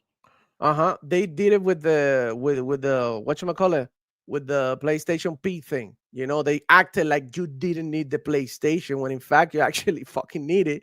You know what I'm saying? Which is very, very inconvenient, right? So I don't know what is the outrage. You guys, it's just like it's like almost as if you guys have not been watching us or listening to us, or because I feel like this is bad for the emotional guys, because they feel like the Xbox console is gonna be, or is being abandoned. But I don't see it this way. I feel like your console is gonna be your main hub, where everything Xbox is gonna happen, and all these devices do is that they expand your experience. Let's say you out on a trip, you want to play your game, you got your Fire Stick with you. You don't have to carry a whole Xbox. You can just connect through the cloud because you just want to check on your friends or send a message, or or get a game or two on the cloud, or I don't know, go access the store to buy a game because you are at work or because you are on the trip and you're like, oh shit, this game came out or this game is in sale. By the way, Xbox has the Thanksgiving sale. I don't know if you Yep. guys know about The it Black Friday going on. sale. Very, Yep. very, very good deals in there. Go check it out. I've seen a couple of good games that I don't promotion that I've been keeping my eye on. So yeah, go ahead and check it out. But yeah, like that's something that now you can do through the mobile app. Like for people like me who I work, in the office and I have my laptop with me. Sometimes I want to check out these new Game Pass drop and I use the cloud. Now they enable mouse and keyboard support for the cloud. So that's great. Those are little details that people miss that they're not talking about it, and how great this is for gamers, people who are interested in playing video games. This is great news for them. People who cry about other video games going to other platforms are going to have a hard time with this. This is simple. This is simple. And by the way, you need to get the app. Need to pay for the app. This is not free. This is not like like they're not getting any money out of this. Like they don't care about where you access your Xbox. They want to keep you connected, which is a pro consumer move. Because if you think about it, like as a consumer, you have the right to access your account in every device capable of running whatever program you're trying to run. So let's say, imagine if Netflix was only accessible via Samsung TVs and there's no Netflix in other in other platforms. Like, do you really think that Netflix would have gotten so big? Of course not. It wouldn't, because not a lot of people know about it, or a lot of people know about it, but they don't have a Samsung TV. They have an LG, or they have a monitor, or God knows what. And, and they don't have access to it. So by being accessible to more people, there you go. You get more people being part of your ecosystem. This is not about keeping you out. This is about bringing you in, because for everybody who own the business, you want more people consuming your products. Like, you have a bakery, you want more people buying pastelitos or buying your coffee, or coming through a store, talking about the store, posting your store. That's what you want. You just don't want to be like, oh shit, where you from? You from this block? You're not allowed to come into a store. I've never seen any business in my life telling you that you can come in because you are from somewhere else or because you are a certain color. This is basically what it is. This is like basically what it is. I mean, they definitely did do that for a long time. Yeah, but for different reasons. But it's bad for business, and they realize it, and that's why they change, because they realize that exactly. I don't care who spend money on my business, because at the end of the day, I want to make money. So I don't care where you're from. I don't care what color you are. I don't care what your identity, what you think you are. I don't give. Just give me the $20 and get the hell out of here. You know what I'm saying? And that's the business, right? The business mentality, right, that Xbox is bringing. And by they doing this and taking the first step of something that, like Hargeet said earlier, is inevitable, because like the way that we play video games is gonna change. It's already changed. Kids play now on their phones. You can run Resident Evil Village on your iPhone. It's over, bro. The transition is over. You're able to do all those things. So why do you want to restrict yourself and your library to only one device when you already own all of these things? Because pretty much everybody, if you go into school, you have a laptop, at least minimum, or a tablet. You have one of these devices, and there you go. You can also play your games in there with an Xbox account. So it's as simple as that, bro. The games are being delivered to you. We done this analogy plenty of times. I tell Hargeet how stupid people are that they don't want to take the Game Pass deal, especially on PC, which is $12 a month. You can farm. PC people love to farm shit. You can farm Microsoft points with Bing and your phone and your Xbox and your PC and get your Game Pass for free forever. Always. You get it. You make enough points to get Game Pass. So I don't really get it why you guys are so in denial about it. In my opinion, great deal. Great strategy, beautiful marketing. I'm with it. I know this is going to be successful. Hardcore gamers are going to hate it, but gamers in general are going to love it. And I think there's more regular gamers than hardcore gamers. Like, you see, Twitter is not the whole world, bro. You know what I mean? The people you see commenting in the comments and the ponies are saying, oh, Xbox is tracking. And yeah, that's not the whole world. Like, there's a that Xbox has about 400,000 monthly active users, right? It can't be that bad. 400, It can be 400 what? 400 million, right? 500 million. 500 million, something like that, right? It can't 500 be that million, bad. yeah. It can't be that bad. Think about it, bro. And look, and investors are seeing, and also the developers are seeing. We're seeing Kojima now being like, hell no, Xbox is showing me the way that by putting my game everywhere, I'll be making more money. It's like the difference between getting a record deal or doing it independently. You get the record deal, that's right, awesome. You get the money right away. Yeah, boom, boom, boom, you're good. But you go independent and whatever you make is yours, bro. And companies and people are starting to see this. Yeah, people are going to continue to take these third-party deals, but some other people who are going to be like, yeah, and it become less and less and less of the people who want to like jeopardize their game to becoming an exclusive, right? So, I mean, imagine that a game blows up. Every time a game blows up, I believe it always goes to a third platform, to another platform, because it has to happen. Like, look at Power. They probably would never put this shit anywhere, but it blew up. So it was like, oh, wow, we need to put this everywhere, And it is what it is. That's what happened. So, in my opinion, very good strategy. I love the marketing. They did a good job. They got everybody talking on the internet about Xbox, and y'all ponies crying, your pony butts getting together in circles, hugging each other, keeping the warm because you feel you feel cold and lonely at night. Y'all went to hang out with Mooch and Crack Gaming and all that. You seen that congregation? Hug each other, cry to each other's shoulder. Xbox is here to stay, and you are here to hate. I'm done. That's it. True.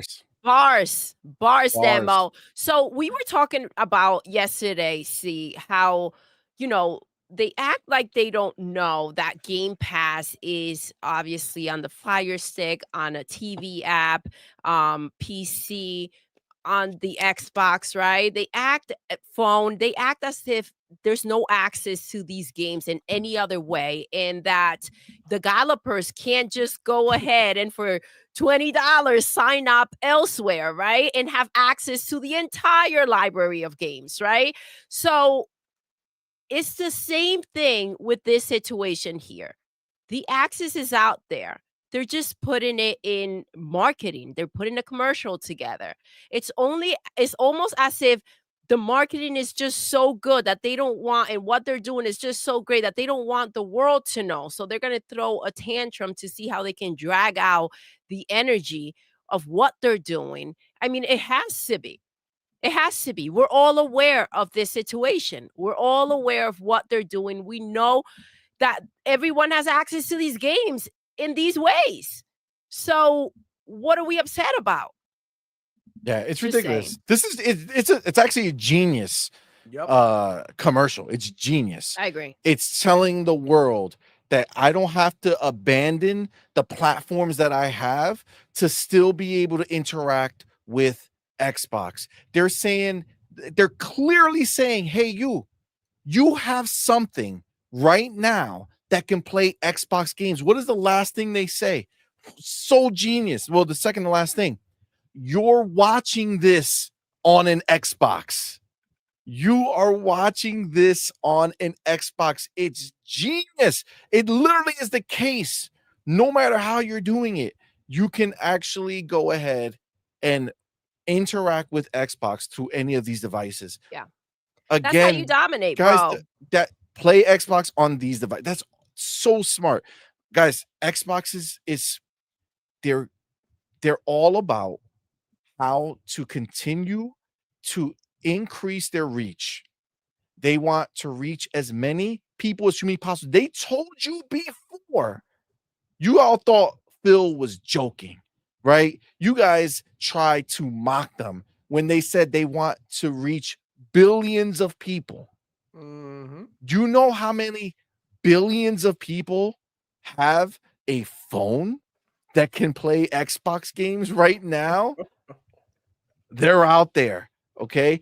Do you know how many people have Samsung TVs that can do this? LG TVs, all these other brand TVs that can go ahead and do this? Amazon Fire Sticks, laptops. God, Bro, it's crazy. It's crazy the reach that they're going to continuously have as they continuously push this out there and let people know. Like, you guys think about Xbox's marketing, right?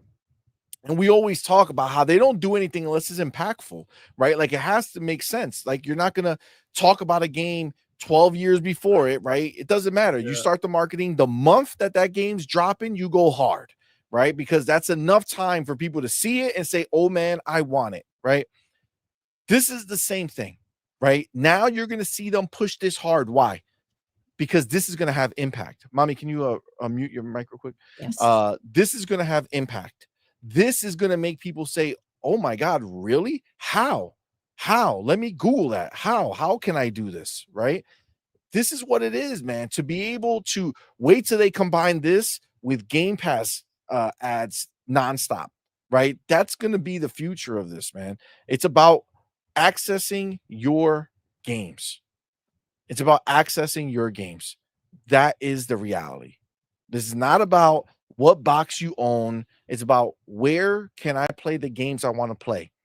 Imagine saying, man, I really want to watch this fight on Netflix, but I got to go watch it on my Samsung TV, LG. They don't got Netflix. You know what I'm saying? So, Facts. I know my big desire is that I really want to watch it on my Samsung because my Samsung is the only TV I could ever own or ever want in my life. It's like, no, fam. No, there's other ways. There's other places. And that's where we are, man. That's where we are right now. And it's a beautiful thing. It's just going to keep getting bigger. It's just going to keep growing. This is the reality of what it is. Go ahead, Hargeet. Let us know what you got. All right. Well, I guess if the ability to play your games on PC, the ability to stream games is so terrible, I guess PlayStation's dead. Is that right? Don't they do that? Didn't they do that first? Didn't they put their games in cloud streaming first? I'm pretty sure they did. And then they followed suit on PC. And right now, if you get their premium tier PS Plus, you can stream your games to the cloud, from the cloud. Right? So if that's really the end of the world, then let's just assume PlayStation's dead. Is that true? Is PlayStation dead? I mean, yeah. So why is it that Xbox? Why is it everything Xbox does is bad? Like, literally, like, replace the Xbox with PlayStation, and this ad fully works for PlayStation. Yes, sir. Facts. What's the difference? The difference is that one side just doesn't promote it, which is their folly, by the way. It's up to them to promote their service to say, you don't have to have the console. You can play our games on PC. You can play our games streaming. Please subscribe to our ridiculously overexpensive streaming service with PS Plus Premium and, play your games online. But that's just them. They decided not to do that. So is the answer to limit your reach so that only your console is the only place people decide to play your games, and hence you have to close your studios?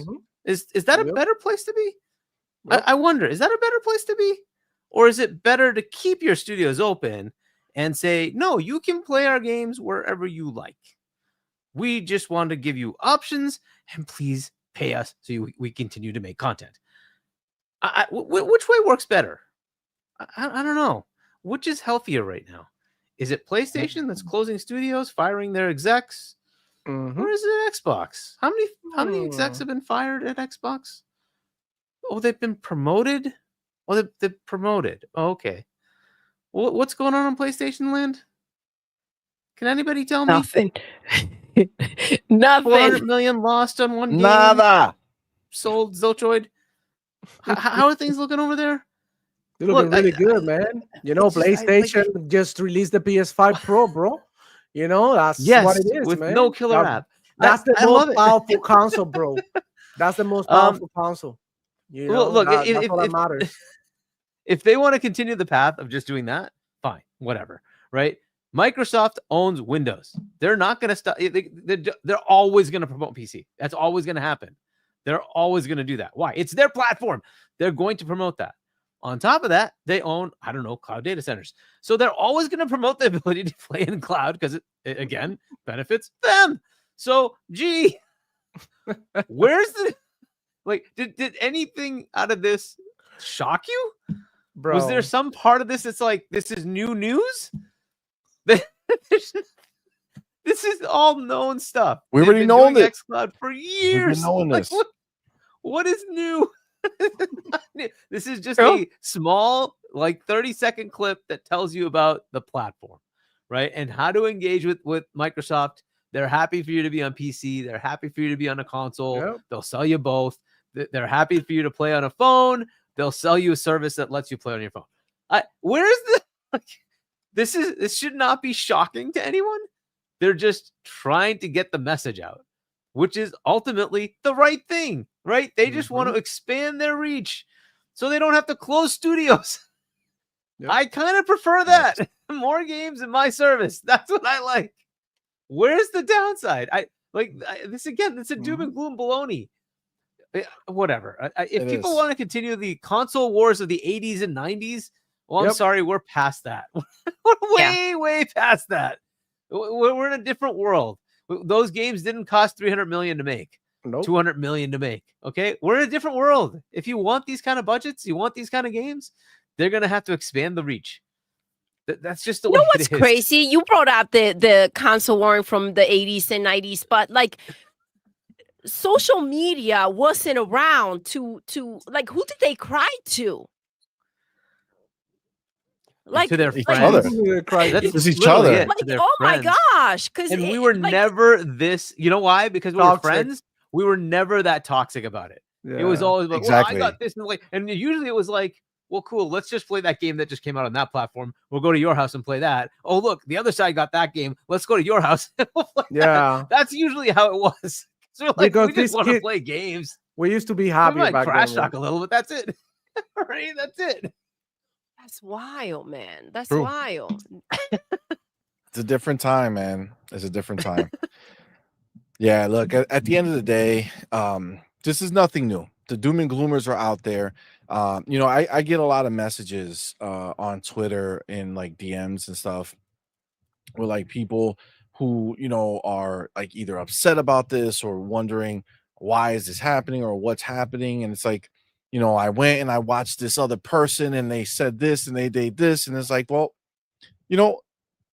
listen, you have to start learning who these people are, right? And if they're people who are going to come out and say these things disingenuinely, right? Because this is not new news, right? And if they're Xbox people, they're really quote unquote Xbox people, they should already know better, right? So the fact that they're perpetuating this idea that everything is bad at Xbox and you should question whether you should have an Xbox or maybe you should switch to PlayStation or whatever the case is, stop. It's your fault. You're watching these people, right? So if you keep watching them, you're going to keep getting the same thing. Right. So like, just stop watching them. Stop watching the people who are so negative. It's self-inflicted at that point, it's right? Like man. it's just self-inflicted. It's that simple, It's true. There's literally this is only a good thing. Negative to when you go on an Xbox. There's really nothing negative. Like, it's all positive because you're gonna use it to play games and you're gonna be saving money in the process, man. Like, where some games go somewhere or not, that doesn't affect you. Like, just because you can go to the beach doesn't mean that I hate going to the beach. It's just like the mentality of the fanboy. Like, hey, listen, CMoney, I don't like going to the beach because I know you guys can go to. I only like shit that I can do that I only can do exclusively. You know what I'm saying? Like, I only like doing backflips because I'm the only one who can do it. Like, you know what I'm saying? He's so freaking dumb, bro. You guys are dumb as a mother. Like, don't let me keep going.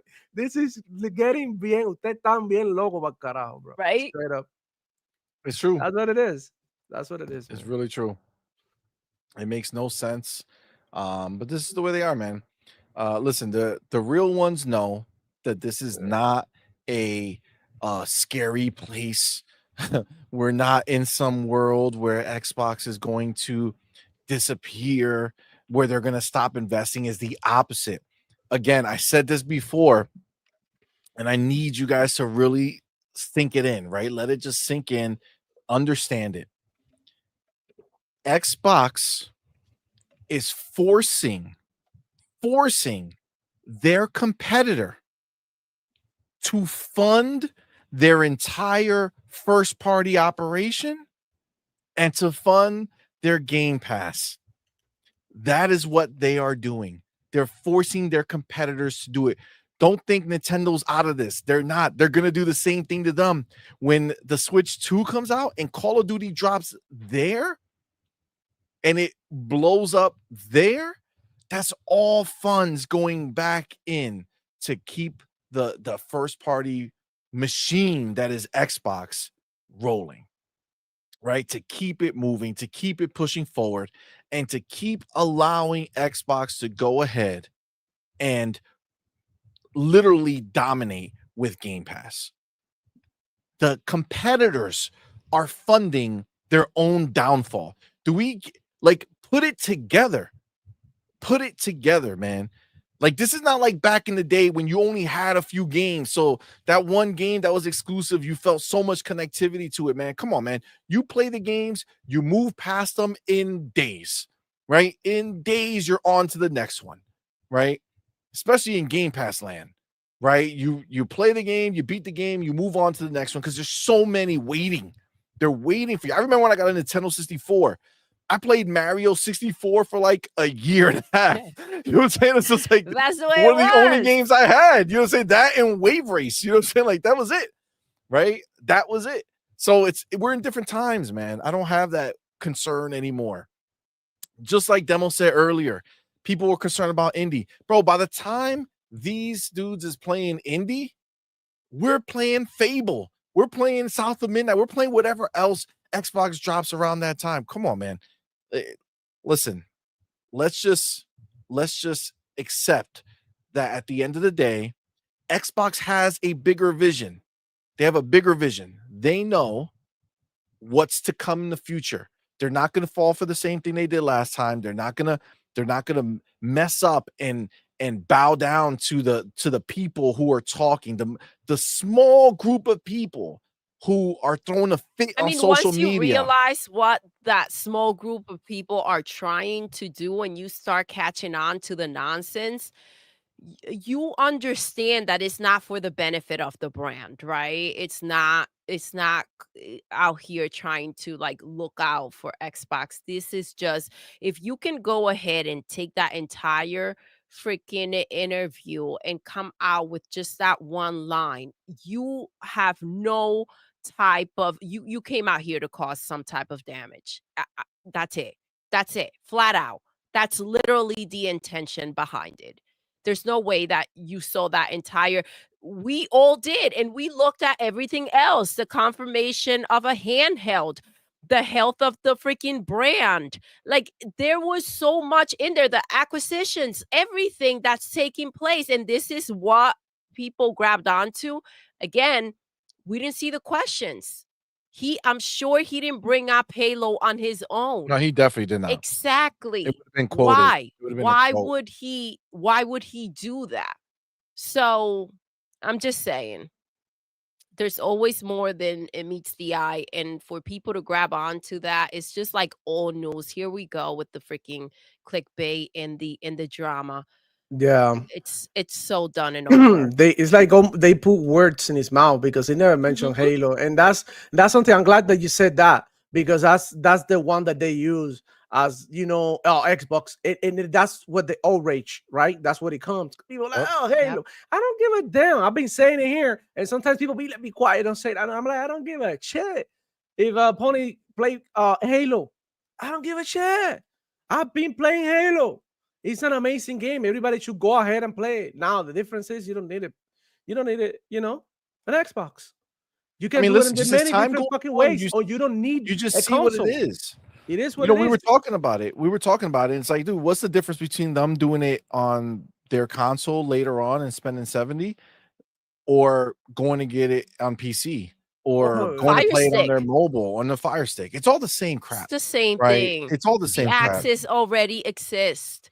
I feel like, and shout out to Clue Adele, that he posted something he was thought about the whole third-party conversation thing.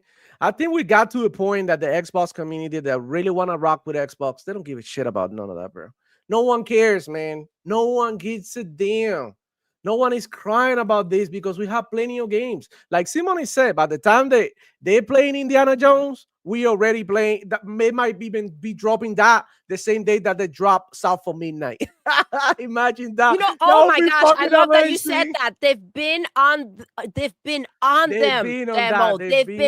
them. So I'm sure they're gonna go ahead and drop something on that day. I mean, that one would be a little reach though, right? Because they want the game. We want the money. Yeah, but they won't have it. They won't have the new game that we get. Platform, right? Exactly. So it does kind of work because it eliminates the headache from our side because we get to go play the next game. And you get our scraps. Have fun playing on PlayStation now. Based on how many games Xbox has, just means that you are behind. This is it. This is it. Just means you are behind for the next Xbox game because Sony PlayStation, poor begging ponies, still got no games. Yeah, exactly. Right? The truth. One thing that's in the ad that is kind of funny. This is an Xbox. That's a bento box. I love that one. Yeah, right. I love that. And that created a conversation, right? This is an Xbox. This is an Xbox. And then everybody was like, hold on. If this is an Xbox, ain't this shit a PlayStation 2? You know? Yep. But that's like people with common sense, they gotta like boom. It hit. I think J-Rock, shout out to him. He posted a tweet about it. Yep, I saw it. PlayStation, right? Yeah, so PlayStation didn't want to get left out. Yeah. Let's keep it real. Let's keep it real. It is what it is. The way that you enjoy your games don't affect my experience. You know, I'm playing Call of Duty right now as we speak. You know, a game that came day one on Game Pass. I got the Vault Edition, so I got all these nice ass skins. It came on Game Pass day one. Ponies are playing this shit too. Does that mean that I stopped enjoying it?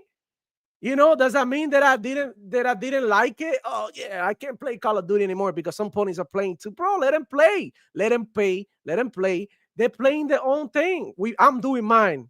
You know, that worry about yourself. You eating good, then you don't have to worry about how much, how many the other guy gets. You know you well fed, man. You don't need to be looking to your next plate.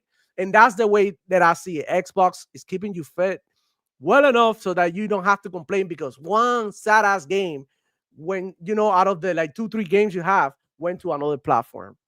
You know, and back to Indiana Jones going to PlayStation, because a lot of people have been saying, oh, you know, this Death Stranding is property of Kojima, but you know, was Sony PlayStation. Let's keep it real. This was Sony PlayStation, IP, and Indiana Jones is in Disney IP.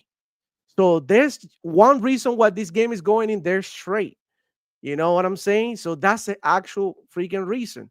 It is what it is, and it makes sense. Like Indiana Jones, it's like a worldwide thing. Why would you keep it exclusive?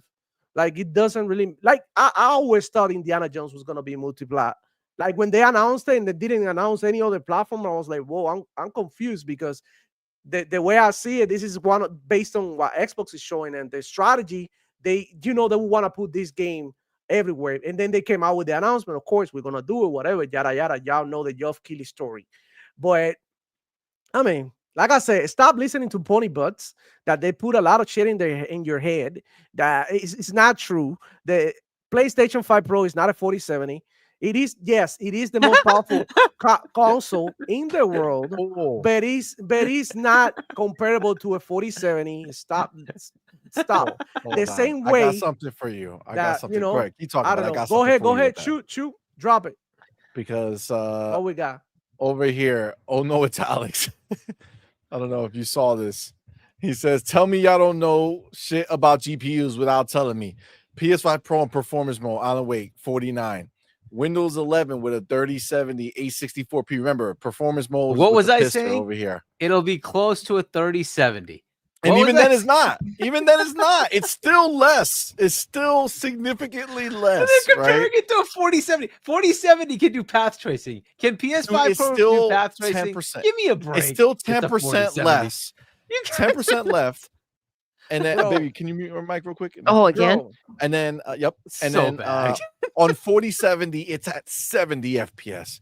All right. Exactly. There's much more oomph in a 4070 on top of capabilities. They're just like, I don't know how they got to these insanity things. Like, what are you guys talking about? Anyway, whatever. Yeah, by the way, the sales for Lego Horizon on PlayStation is at 30. Wait. We're gonna don't save it for 1 second so that I can timestamp it and we can talk about it because we're gonna switch to the next topic. So the next topic is let me get my timestamp here. Holy crap. All right. By the way, I saw in the chat, sorry, they made merch for the marketing. Marketing what? The marketing that we just saw. They have merch for it. Oh yeah. This is the Xbox. Yeah. Yes. And it's like sold out, or one of the colors already sold out. Like people are sweating it.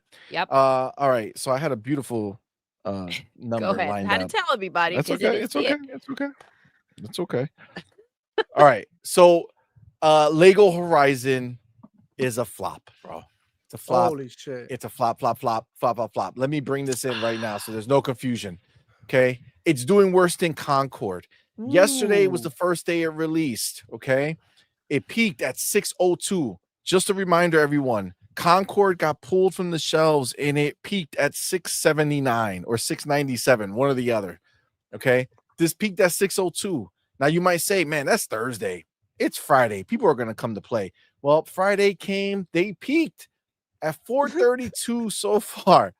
432. So and just to give you an idea, that peak was on a downward slope. You know what I'm saying? Like it peaked going down, right? But this is it right here, right? Going, and then you go right back down, right? And now they're at 321, right? So 602 peak all time, 432 peak on Friday, 321 playing right now. What is happening? This is a day and date. You know, I got to tell you, the argument for day and date is getting harder and harder for PlayStation, because this was day and date, nothing. Concord day and date, nothing. But also, what games are you making, bro? We told you these games weren't going to do anything. Let me tell you this. I promise you, with everything I have, that if Astrobot was released on PC, this would have been the outcome. Yeah. Nobody was going to play it either. Nobody was going to play it either. Actually, Lego had the better chance. Yep. Lego had the better chance, but they don't want it. Nobody wants it. It's reviewing like doo-doo. And I mean, come on, man. Doo-doo. But you know what their argument is, guys? You know what their argument is when we point this out? Well, you know, CMoney, it's a Lego game. What do you expect? Oh, word. What do I expect from a Lego game? I don't know. Maybe not worse than Concord. How about that? How about that line that we thought that line was going to be the lowest possible. We thought that everything was going to easily pass Concord. And it seems like a lot of these things are struggling. Now, obviously, we know the sales of Concord was also ridiculously low in comparison to some of these other games, right? But still, the fact that it can't even get people excited on PC, hundreds of millions of people. This is not PlayStation. We're 65, right? You're talking about hundreds of millions of people can go ahead and download Steam for free. Even if they don't have Steam right now, they can download Steam for free and buy Lego Horizon on their PC or laptop. And nada. Hargeet, what is it selling, bro? Tell me. So it's 35th on the PlayStation Store. Well, that's clearly 1.5 million. That's not good. Right? Now, equivalently, I just want to point out something that's kind of interesting. On the Xbox Store, the top paid games, Death Stranding is number 2. It's sandwiched between the two Call of Duties. So that's pretty crazy. That's pretty crazy. So wow. that's a lot of people The buying interest Death is there. Stranding. For the So, port, wow, that's going to work out for Kojima pretty well, right? That's for the just going to port, solidify that he should be putting his games here. I'm saying Facts. it's good because of the we super poor. We don't buy games on this side, you know, like nobody. Right? Yeah. We are poor. You own an Xbox, you broke. You seen that before? Yeah. Of Yeah. course. So Wow, that's apparently, bad. when these games go on other platforms, they're not. I mean, the question is, how's Hiroki feeling about this? This game is on freaking PC, on the Switch. Like, what else do they have to do to go ahead and sell games? Let me ask you the real question, baby. If to PlayStation, Horizon is their most important IP, what does it mean when to everywhere else it's doo-doo? It doesn't matter. It It's doesn't matter. irrelevant. I mean, let's What not does it forget mean? their two most important IPs were released this year, right? Concord and Horizon.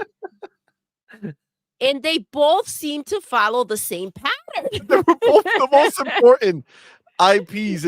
So the real question is how Oh my God, much does Herman Hulst take the powder? You know what I'm saying? Like, just inhales. I'm trying to do it in a way that We they're not going said to it take us down. before that he also had to go. Obviously, he has no idea about what people want out there, about what gamers want. And I mean, I thought maybe the fact that it was a Lego game, we'll see what it does for the holidays. So you guys think because it's already been on sale. So are we thinking Black Friday, what, less than 2 weeks from now, this game is going to be what, half On a off? deep Disc sale? on the clearance rack?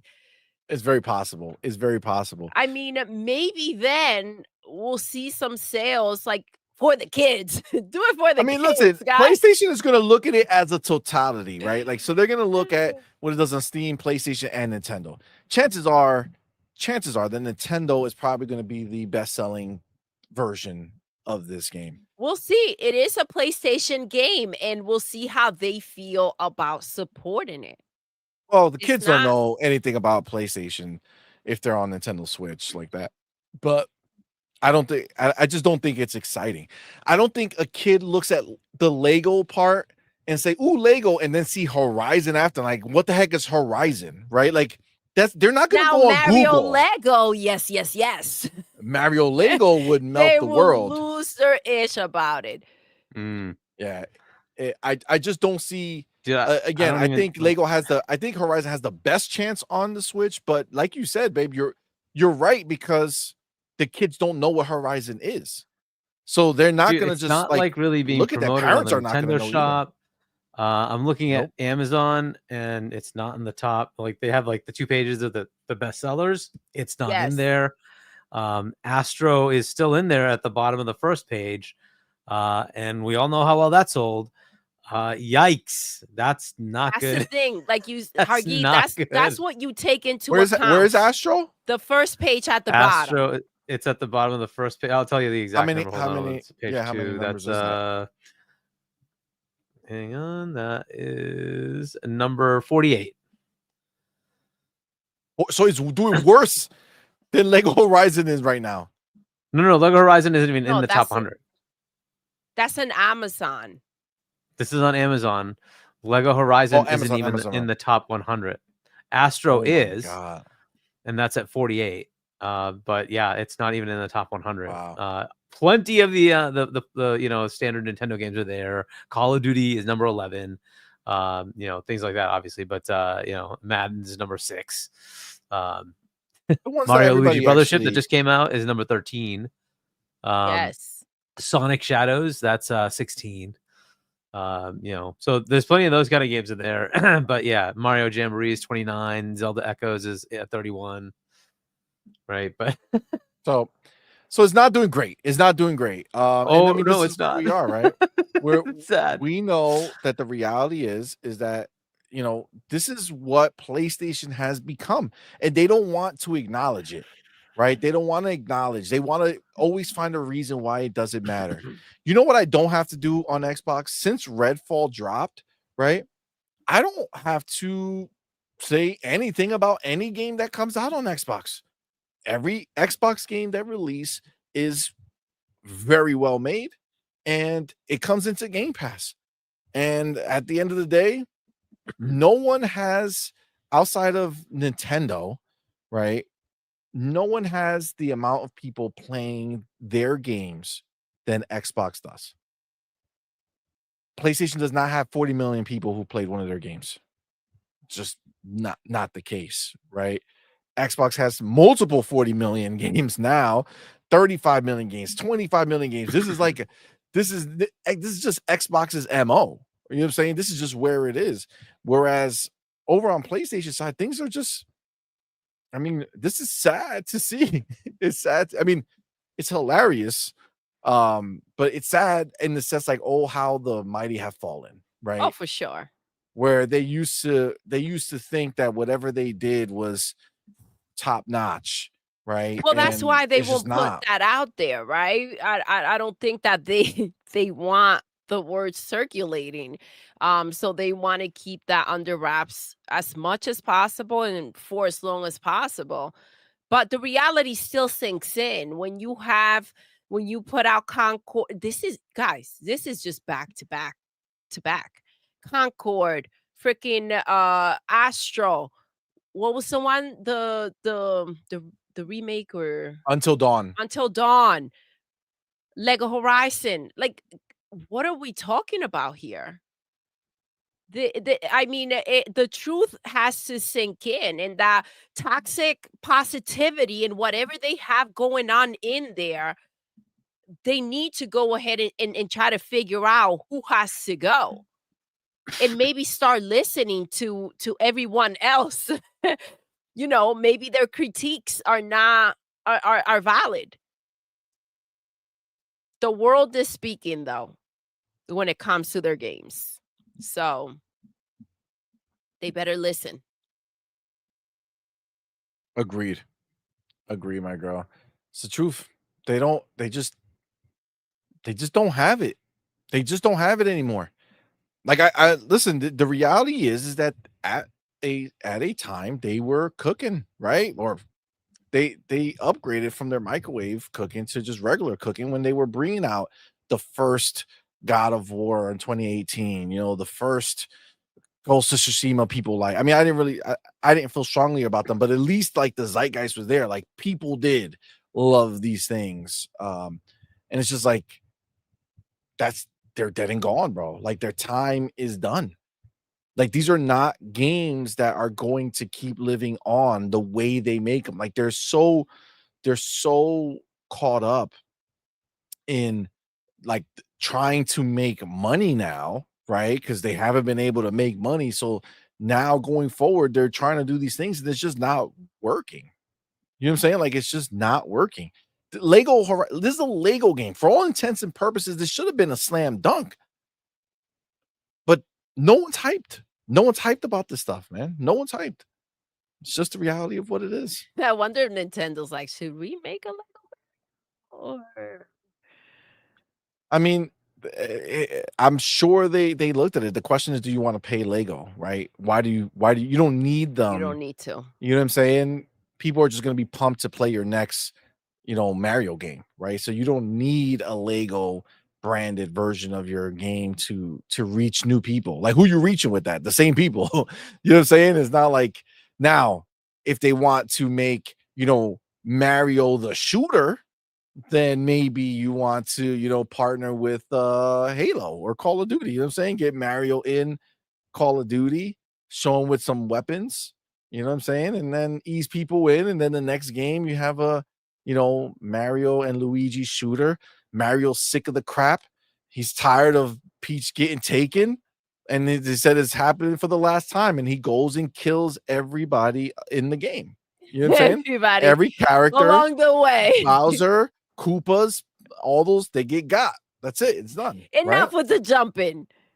I got these now.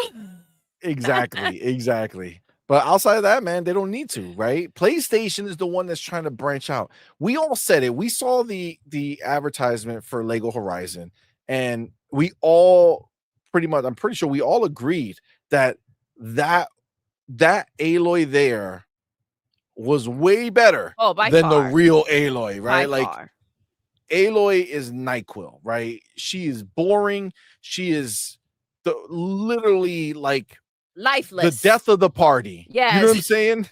She's like the death of the party, and everything's, and then she walks in, and you're like, oh, and it's like, hello, darkness, my old friend. You know what I'm saying? Like, you got the songs are popping, the songs are going, everybody's in the club having a good time. She walks in, and immediately it's just like, hello, darkness, my old friend. Like, what happened? We're just dancing. Ah, Aloy's here. Ah, this hoe. Why is she here? Right? Who invited her? Right? That's who she was. So we saw her in here, and she's partying. They even have her in the clubs. You know what I'm saying? They have her in the disco on the Lego Horizon. She dancing. She out here getting it in. And it's just nobody cares, bro. Like, the IP is not good. Dude, think about it. These ponies, they really believe that this IP is some strong ass IP. Like, they're making an online. What are they gonna do when nobody comes into their online world? when they put it on Steam and there's like 42 people playing, like, that's gonna be rough. What are they gonna do? They're gonna shut it down. What an embarrassment is that gonna be for them to release another game and pull another game? That's wild. I mean, listen, I don't know what that game's gonna be. Another funeral, but unless there's no Aloy in there, you know what I'm saying? Maybe they just drop her and there's just the Horizon world. Maybe it has a chance. Maybe some people like the world, but well, I think at least in this case, it's just like a not live game, right? So you don't have to have servers up and running to make sure it runs. Yeah. So this thing got nowhere to go. So they could just let it go and just there. let it, like, if it sells, it sells. Like Doodle, you were saying, hey, they'll cut it in price or something. That's probably what they're going to do. They're just going to slash the price and hope that it sells over the holiday. That's their only chance. Yeah. I agree. We'll see what it is. But I mean, unless anybody else has anything to say about the Lego, we're gonna move on. The only downside here, for they that, put the next game on Switch. I say good night. I say good night. Night. How many fails? How many fails can they have? How many fails can they have? Dude, what's next? I don't even know what's next that they're releasing. I mean, I think the only game that they could say was good was MLB The Show. And that's probably because it's a Game Pass. And like the rest, like, yes, Destiny 2 Helldivers is a second party. But yeah, Helldivers doesn't count as a first party output, right? But they lucked out, right? And they had other like sort of exclusive deals. I guess none of them really did that well, but Helldivers is a success, fair enough. But that was not a first party thing. So they have MLB The Show, and then they had Destiny, Final Shape, right? I think that's what it's called, which did not meet the metrics. Obviously, it didn't, because they had to take over Bungie, so it failed. Even though it kind of sold, it didn't sell the way they expected.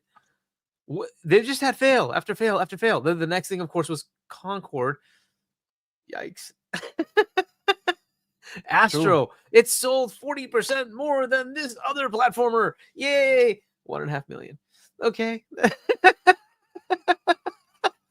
It's true. All that noise for nothing. We said it from the beginning, right? We said it from the beginning. It's just what it is. Where are the numbers? We said it about Lego Horizon. Look at what's happening. It's been. And I don't know if this counts as first, but it's really kind of first party and a half. Well, it's first party IP. It was Guerrilla. And then co-developed with, what's the studio? Whoever it is. But some no name. It is Guerrilla putting it out. So it's like, yeah, it's first party. It's first party studio with Guerrilla's first party IP. They literally came out and said, we finally did it. We got our game on the Switch. They were so pumped for it. You know what I'm saying? They're so pumped for it. It's 100%. It's 100% done. I mean, I their temple IP, about bro. Failures, but unfortunately, I am. Come on, man. Listen, You have to be happy. Yeah. You know what I'm saying? It just is what it is. There's no other way. There's no other way. If this was an Xbox release, it would be day-and-date Game Pass. 10 million people would have downloaded it, and it wouldn't matter. Yep.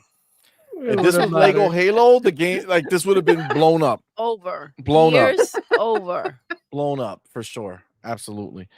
All right. Let's get to the next topic. And again,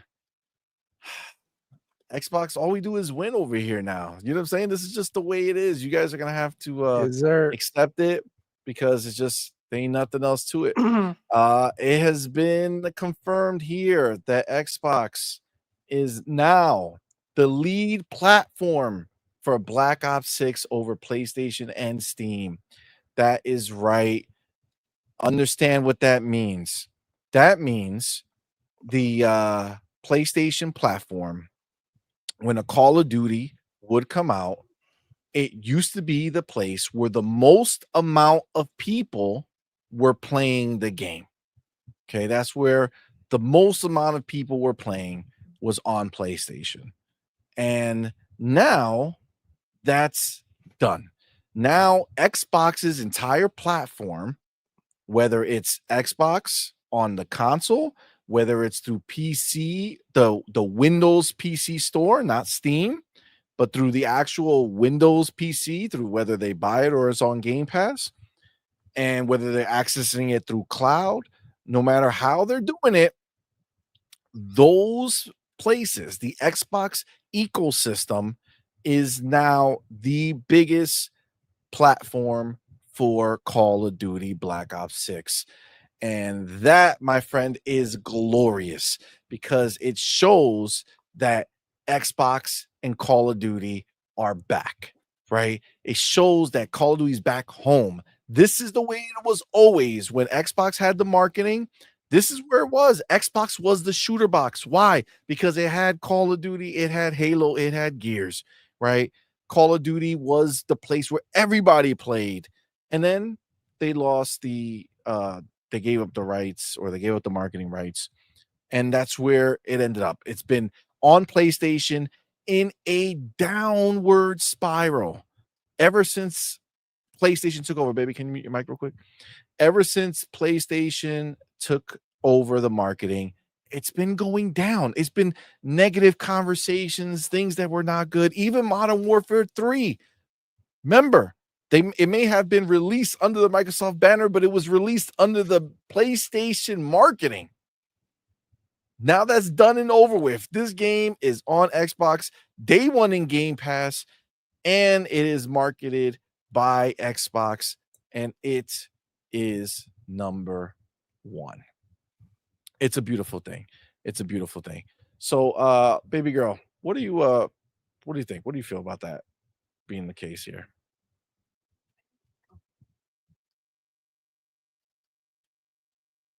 Unmute yourself. Yeah, there we go. Sorry, muted. That's freaking amazing, right? This is the way you come in. We knew, we were asking, we're going back and forth, what is this game going to do on Game Pass? What is this game going to do? What's Call of Duty going to do for Game Pass? And what is Game Pass going to do for Call of Duty? And we're seeing it all play out. So the developers didn't pass up on it. And obviously PC showed up. It's just Game Pass is the beast. That's where it's at. So it's changing. Call of Duty did change the numbers for them, and it did create that leap that we were hoping a game will come in and go ahead and create. And again, this is not even why they bought ABK. So this is just the icing on the freaking cake. Now, baby, do you think this here, the fact that this is the truth, right? This is the reality now, and they have the numbers to back it. Do you think they're going to be able to go to major third-party games, like humongous third-party games, and throw a little like, hey, looky. Look at what It wasn't happened bad with over here. You take our bag, right? We show you how much the previous Call of Duty sold, not coming to Game Pass day one on Xbox, and then look at what is sold coming day one into Game Pass on Xbox for the new game. That's a great right? point. We That's a show great you that point. difference. What if we gave you that difference? You know what I'm saying? What if we paid the difference of loss between Call of Duty the last game versus this game? One that did not drop in the Game Pass, the other dropped day one in Game Pass. We give you the difference. You put your game in Game Pass day one. I mean, I feel like that can be a thing. Like a Grand Theft Auto. I mean, I'm just saying. I don't know. Maybe you never know. It out there. I mean, you're right though. Like, this is not listen, go ahead and bring your small games here. This is actually, that's a part of their resume now. Look at what Game Pass did for Call of Duty. Look at what's happening here. People that weren't playing Call of Duty hopped on because it's in Game Pass and they have the subscription. And that's just what it is. This game though, it's just top notch, bro. The campaign, zombies, everything about it is just, they really went in and they really delivered. So it deserves all the freaking hype that it's getting and the attention that it's getting. So if you do go ahead and it's a big game and you make it right, it should, if you decide to take that bag and freaking put your game in Game Pass, it should do the same. I agree. Demo, what do you think, man? Oh man. Yeah. This is like, we knew this was gonna happen. It's like we've been telling you, man. The fact that the game is on Game Pass, that's already like easy access. A lot of people didn't buy the game, but like me, we bought the Vault Edition. We bought the bundle, the skin bundle that just came out. For all of those who don't know, Call of Duty has microtransactions, so it doesn't really need, like, Call of Duty has been using the campaign and the multiplayer as an excuse to charge you $70 for the longest time. And now you have access to it via Game Pass. So enjoy, man. It is what it is. Xbox guys, Xbox community has been proven once again to support games, to play games, to not let the games die, like, Horizon, Lego Horizon, Until Dawn, Concord. That's three games they just released dead. This is really, really sad, and it's now time to put some respect on Xbox name, because I mean, this is just like we took the cake from them, like right in their face. Xbox is bigger thanks to Call of Duty, and Call of Duty is bigger thanks to Xbox. It's a win-win situation. And everybody's playing. It absolutely is. I do want to know what you think about what I brought up with the idea that the biggest game in the world, going day one in Game Pass, has been a success, right? And so I want to get your thoughts on it. Before I do want to share this real quick. Just let you know, this is what Xbox is doing. Xbox put this in here to mock PlayStation. Okay, I want you to know this. This is what they think of PlayStation. They put this in Call of Duty. Okay, they put this in Call of Duty. This is what they think of PlayStation. Okay, here we go. See it? But I don't see the top. Here, let me see if I can just. I can't make it bigger. Oh, right here. This is what is this? What is it? Hold on, let me take off the music. What do you think that is? What is that? Look at it. Tell me what you think it is. This is a emote in Black Ops. So the breakdancer? The breakdancer. This is from the Australia, right? That's her. This is the Australia, right? Yeah. They did it, bro. Holy crap. That's so fire. That's fucking amazing, bro. That's super dope. Oh that's my cool. God. Yeah, bro. Yo, that's wild. That's wild. Sorry. I saw it. I was like, good. That's dope. I'm glad you showed me. I can't wait to use it. Yeah. It's like you gotta find it. Yes, The yes, B-boy yes. Ray emote. gun. That's what it's called, right? Yo, this is my favorite part right Yeah, here. The yeah. struggle. The struggle. Here it comes. Yep. You got this. You Yep. got this. Yep. Oh my god, it's so good. It's so good. All right, all right. Sorry. So yeah, so I do want your I do Oh, want that's your wild. thoughts on it, right? So what do you think? Do you think that with seeing Call of Duty go day one in a Game Pass, and not only is it successful, but it again literally was so big being on the Xbox platform, it shows developers what that actually means. What does it mean when you release a game into Game Pass, right? Look at what you have access to. You have access to an ecosystem that was big enough to take a game that was the biggest on PlayStation and remove it from there, surpass them. They lost that crown. It is now Xbox who holds the Call of Duty crown. They hold the IP and they hold the crown. They're the biggest and the best. Do you think that's something that they could move forward with other companies, with other big games? Right. I know Doodle brought up Grand Theft Auto, and listen, that's always a possibility. But other big games, right? Any other big games that are coming out here, what do you think? Do you think this is a possibility? CMoney, the biggest games are already on Game Pass day one, bro.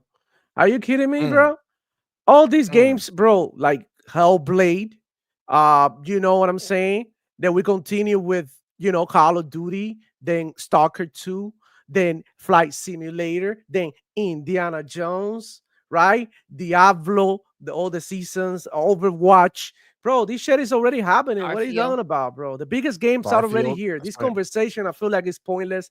Call of Duty did it. We third party. moved. We're talking about third party, like your third party? Cyberpunk, right? The new Witcher, Bro. right? The Assassin's Creed. I know it comes if you have anything is possible. I'm now. just saying third party, right? Like who can look at Microsoft and be like, nah, dog, my game's gonna do better if I just release it by itself. I don't want your bag, baby. Can you mute your mic again? Dude, this thing. Yeah. Well, but like, do you think that's something that now they could use this data and be like, yo, it's time. Bring your big ass game day one in the Game Pass. Yeah. By the way, Xbox, they have all the data. So I know what's up. Facts. Look, by the way, this is not, I mean, what I'm saying, the biggest games are already here. I know you're saying third party, but the biggest games are actually already here. There's no questions about it, man. And look, the good thing about the Game Pass deal is that the Game Pass deal doesn't mean that you only have to keep this game exclusive to Game Pass or to Xbox. It means that you also have a chance to put your game in, you know what I mean, and milk the other side of the, right? The other side. So basically, man, I don't see why not. I don't see why these third party companies wouldn't want to put their games on Game Pass. It gives them more exposure. It gives them sort of like a cushion, right? That okay, I already got something in here. Now the game also is being sold on Xbox, so you still got the possibility of Xbox users buying the game. Not only that, there's people buying your game on PC, mobile, cloud, whatever the hell. So it's like a win-win situation for a lot of developers, a lot of pony ass developers, right? Being said in the past that they don't like to put the games there, they're against it, all of that. They ended up in Game Pass anyways. We've seen them do it. So the fact is, bro, that anything is possible. Like I said, Xbox could very well say the next GTA, Game Pass day one. We say it is what it is, man, and we got the bag. I don't think Rockstar is gonna do it like that, right? But there's a possibility too. They don't even have to buy the whole freaking studio. They can just like say like, we want this for this year. We want this, So yeah, the possibilities are endless. Any game can land on Game Pass day one, and it's been like that for a while now. Xbox consistency is starting to show, and it's starting to become undeniable. Right, undeniable. How many Xbox games release? If we take into account all the extra content that Hargeet was talking about, like the remasters, remakes, like we saw Doom 1 and 2 remaster, amazing freaking games. Nobody is freaking nominating these games for Game of the Year, right? Nobody's talking about these games, right? But they exist, right? And they actually came out. Then I don't know, did they StarCraft Remaster 1 and 2. Does that count too? Yep. That just came out. And all of these things that they're doing with their IP, right? That they're remaking, remastering, and all of that. And I feel like, you know, they are on the right track. They showing consistency. So I feel like it's time that people stop talking shit about Xbox being dead, this and that. They're showing consistency of games dropping, bro. Like a dead ecosystem wouldn't do that. Wouldn't drop games left to right. Wouldn't have to like space out games because they don't want it to be on top of each other, right? Like they did with Avowed, that they have to move. They were like, bro, it's too many games in the holiday. We're gonna have to move you a little further. So in my opinion, and by the way, Phil Spencer in that interview said that the game was moved, but not due to the quality of the game. Was moved due to, you know, the having more schedule. time. Exactly. So why? How come they didn't say that? Oh, the headline could have been so much better. Besides the shit that we already know, they could have gone with Xbox needs to space out their games because they got way too many games. Or is he does Xbox having this many games is bad? Oh, you know, they could have like turned it into negative, but like, you know, showing you like, I don't know, there's so many ways that they could have bait you with this, but they decided to go with the negative, you know, because this is what they do, man. And look, like I said, any game going on Game Pass day one, nothing is out the question. It's been happening. It's gonna continue to happen. So we are gonna see maybe one big third-party game a year too, maybe even coming to Game Pass as part of the plan. Because they don't really try to bag these big third-party games, like I don't know, like you would say, like Star Wars, the latest game, something like that. They don't try to get those deals, right? With EA and Ubisoft, big games type games. They don't usually do that. Because these games, at the end of the day, they end up in Game Pass anyways, right? I mean, but also probably because the amount of money they would have to spend to get them, is not worth it to them, right? But this is the thing. That's with the idea that these guys get to come up to them and be like, yo, our game is huge. What are you doing coming to me, asking me to put my big game in the Game Pass? I'm going to sell it and make so much more money than put it into Game Pass. So it doesn't make any sense to do it, right? That's the bravado that, you know, that these big guys, you know, these big games come with, right? They're like, hold on. No, you're going to have to pay me crazy amount. You know what I'm saying? And the reality is, right, that like now that's not a real discussion. Right now, you can't go to Microsoft, say, I have this huge game, and they'll be like, oh, yeah. No, they're gonna be like, homie, it knocks the narrative. Biggest game. We have the biggest game. And look at the numbers, right? Look at what happened before Game Pass, after Game Pass. Come on, man. That's gonna be that's huge. You know what I'm saying? That's huge. What do you think, Hargeet? What do you think about the this whole situation, Xbox being the lead platform for Black Ops, and then even kind of going into the idea, does this affect Game Pass going forward as far as the size of a game that might come in to Game Pass day and date? Well, you know who could have used it? Concord. Well, let's get past that. Look, it has to be beneficial to both sides, right? If the game is big enough that it will survive on its own, they're just not going to bother. And like, I don't see GTA caring because it's GTA. They're probably going to do in pre-sales more than most companies get with all their games. They're just ridiculous, right? So I don't think it's really going to matter. That thing's going to sell so many copies on its own.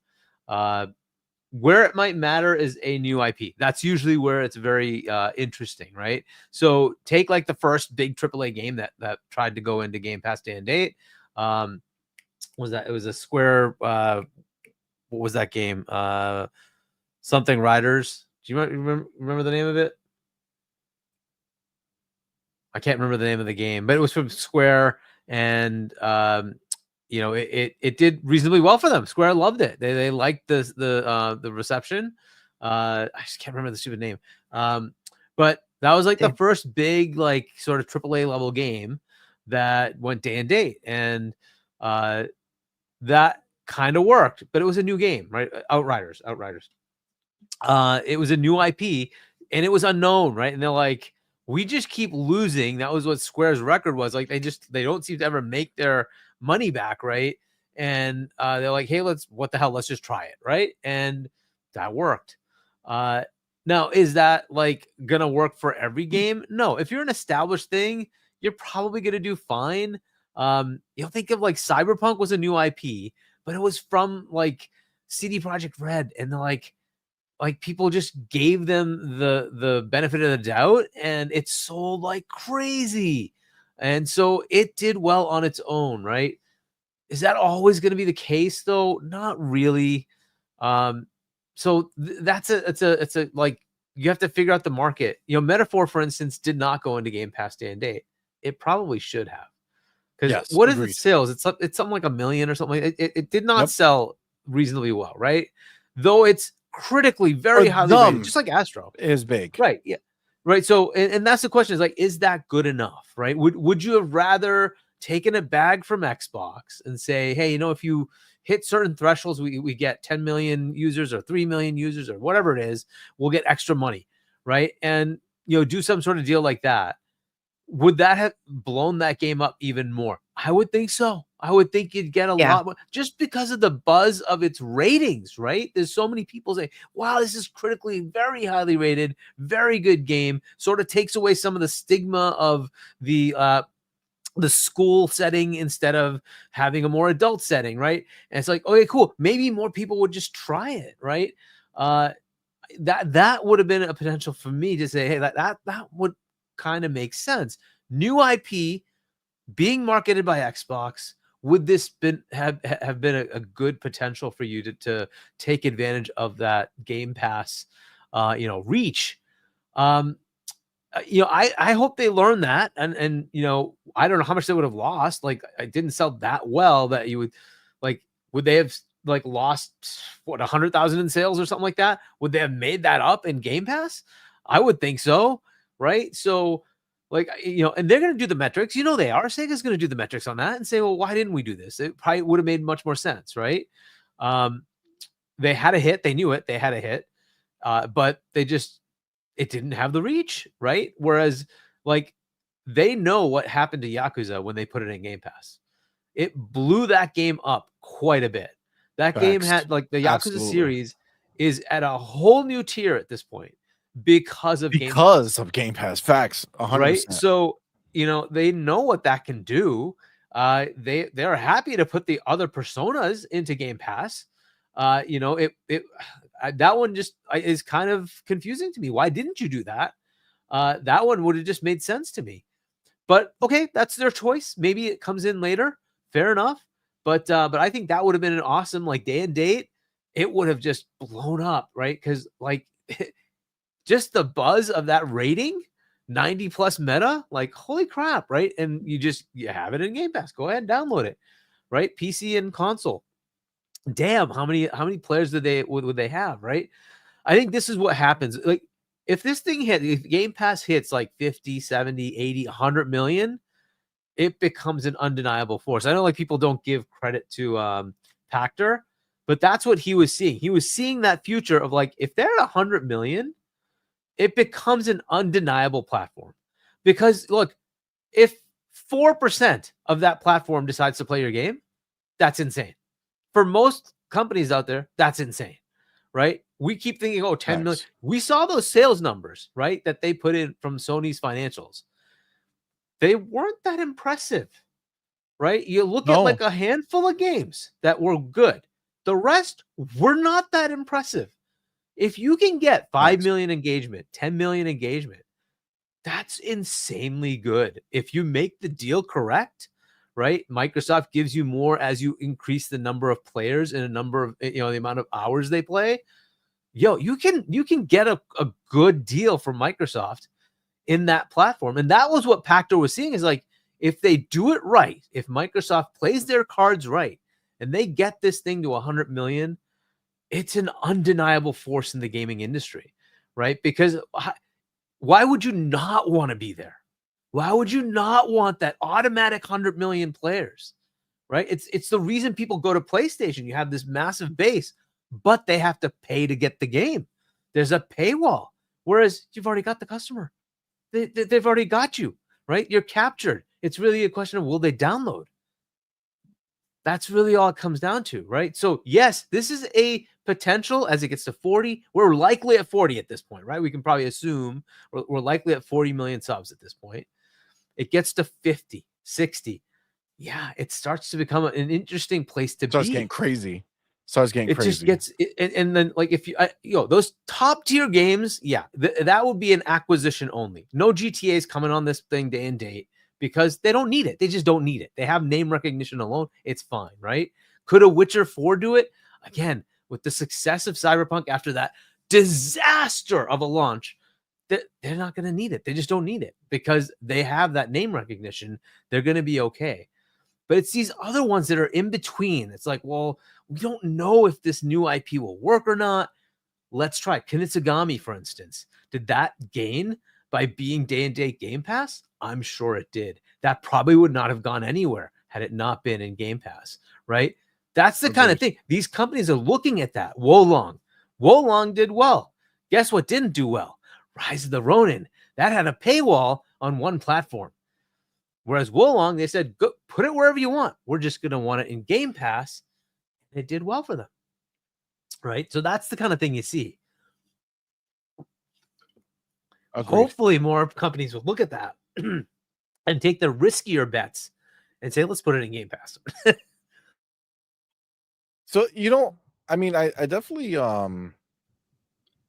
get what you're saying with it. I will say though that I do as much as like you're thinking about these guaranteed successes, right? For sure. But again, you brought up the idea that new IP, right, can be big, like big game new IP can have that possibility. And I feel like, with the risk associated with a lot of these games, even known entities, right? Like even known IPs, baby, mute the mic real quick. Even known IPs are coming out and not doing well. You know what I'm saying? Like they're releasing these big IPs out there, spending a lot of money, coming out there, bringing out these games, and they're not, popping, right? Like you just said, right? You said earlier that like the Lego Horizon, that would have been. But that, I mean, it's a Lego game, right? So, by the way, I like the idea of Lego games, those kind of games, just going into a service. Like they should have put that in PS Plus day one. They should have, if it was viable, put it in Game Pass as well. I agree with you on those, but those are smaller games. Those are not like AAA, right? That's kind of to me, anyways. Those are kind of smaller, little, indie type, AA type games. I don't know. What do you guys think? Do you think those are really big games? No, they're not big games, but I'm just saying, like for them, if that game would have been in there, that would have been a different scenario, right? Oh yeah, absolutely. These things all cost money, right? And these places are very risk averse now, right? Like it's scary to make these games and spend a lot of money. So I can see with Call of Duty, exactly. I can see with Call of Duty going into Game Pass and having this success and being able to show. These companies who might be making a big game and spending a lot of money and taking a big risk, again, outside of Grand Theft Auto, right? Grand Theft Auto is an anomaly, right? No game out there is selling 200 million copies. Whatever it is, it's a ludicrous number. It's ridiculous, right? So at the end of the day, no one's doing that, right? So we bring it down to everyone else. Assassin's Creed. I consider Assassin's Creed a AAA game, right? But yeah, I doubt right now but they have it in their own service. But they're shaky, right? But their service is not as big as Xbox's, right? So they're right now in shaky ground, right? They moved it back, and now they have to like see what's gonna happen, see what they're gonna do, right? So like, and I'm not saying that game specifically, but I'm saying games of that ilk, right, can go ahead and benefit from this now, right? Because now they can't say, well, if I put my game in there, I'm screwed, I'm gonna miss out, right? They can now say, especially if Xbox does what I said, where they're like, look at the difference, right? Look at the percentage that we lost from not going into Game Pass and going into Game Pass. And this is the biggest game in the world, right? So what does that mean? If we gave you the percentage, right? If we gave you the percentage of what your last game did without it and gave it to you going in, gave you that percentage, and now you're in Game Pass. You don't think that makes sense? I don't know. I feel like I was just looking at one of there's a the fighters. It has like a nice gash. Oh on yeah, their yeah, eye. they're jacked up. They're jacked up. Sorry. Yeah. As far as look, I think they Ubisoft picked the wrong partner. That's kind of the problem. They took the Ubisoft Plus. What do they call it? Like the classics, I think they call it, and put it in PS Plus. PlayStation.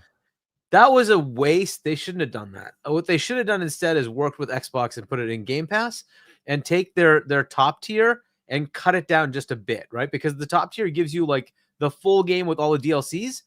Cut that back so that you still can sell the DLCs, but you get the games day and date. If they had done that into Game Pass and they got enough of a bag, that would have helped them a lot, right? Think about like 30 million, 40 million subs, and they get like $2-3 each, right? That's insane amounts of money for them, right? Because their revenue isn't anywhere near Xbox, right? So for them, that's an insane amount of money just coming in, just guaranteed, right? And then on top of that, you still sell your microtransactions, you still sell your DLCs, you still have all that, right? And you still have your live games, right? And then you still have PlayStation and Nintendo to keep selling your games on, right?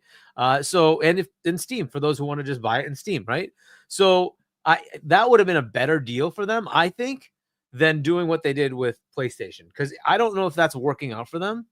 But this, I think, would have worked out for them, right? You think about just like the several $100 million check you're just going to get, right? That's insane, right? That's per month, right? It's a chunk that they're just going to get like, why wouldn't you want that, right? If it's like $3 at 40 million, that's a lot of money every month you're just getting every month, right?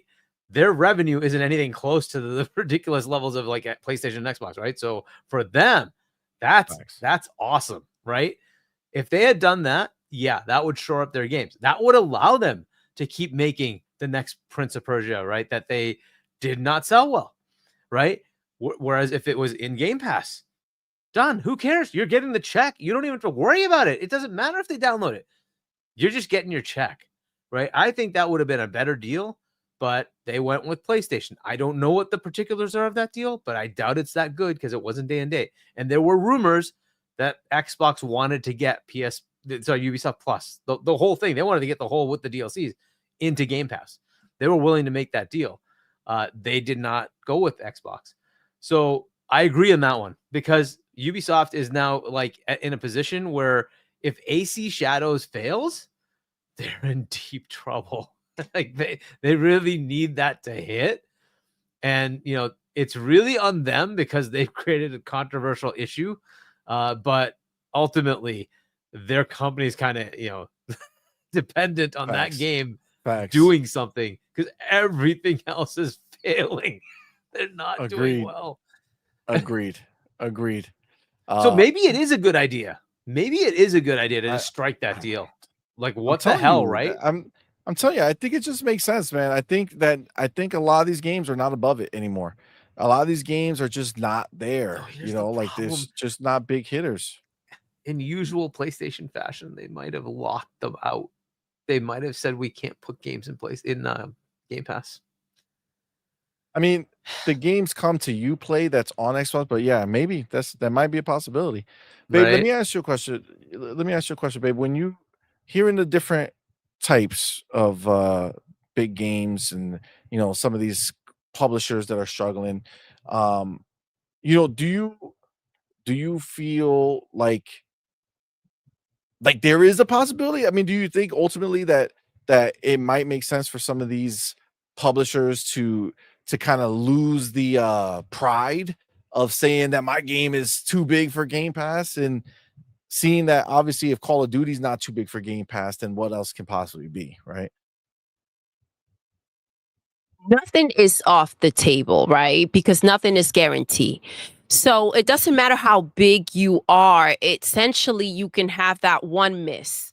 We've been talking about, how they want to up the price for Grand Theft Auto. Xbox is not a spot where they're going to say, well, you know what? If you put your game in Game Pass, you can't put it anywhere else. So that guaranteed bag plus having it on other platforms, whether it's a game like that or, we brought up Assassin's Creed, um, that's just guaranteed money, right? Obviously, it's not pocket change. So if you wanted to go ahead and do that while your game is still selling, at a discount price, through Xbox, and you're still selling the games on other platforms, I think that's a pretty sweet deal. When you're looking at that guarantee, when you again don't know what the gaming industry is kind of with the amount of games are releasing, where it's kind of heading. And again, nothing guaranteed when um, games are taking missteps that shouldn't necessarily be because people are not showing up for them. Honestly, it's just the world we live in now. Game Pass is creating that change where, people don't have the urgency. People are still buying games, so they don't have the urgency to go out there. You no longer have games just sitting there. You are Yes. stacked with Game Pass, and you've lost that FOMO of saying, you know Good. what? I gotta have this game. You kind of lately you've been saying for a while now, actually. It's like, you know what? I'm stacked.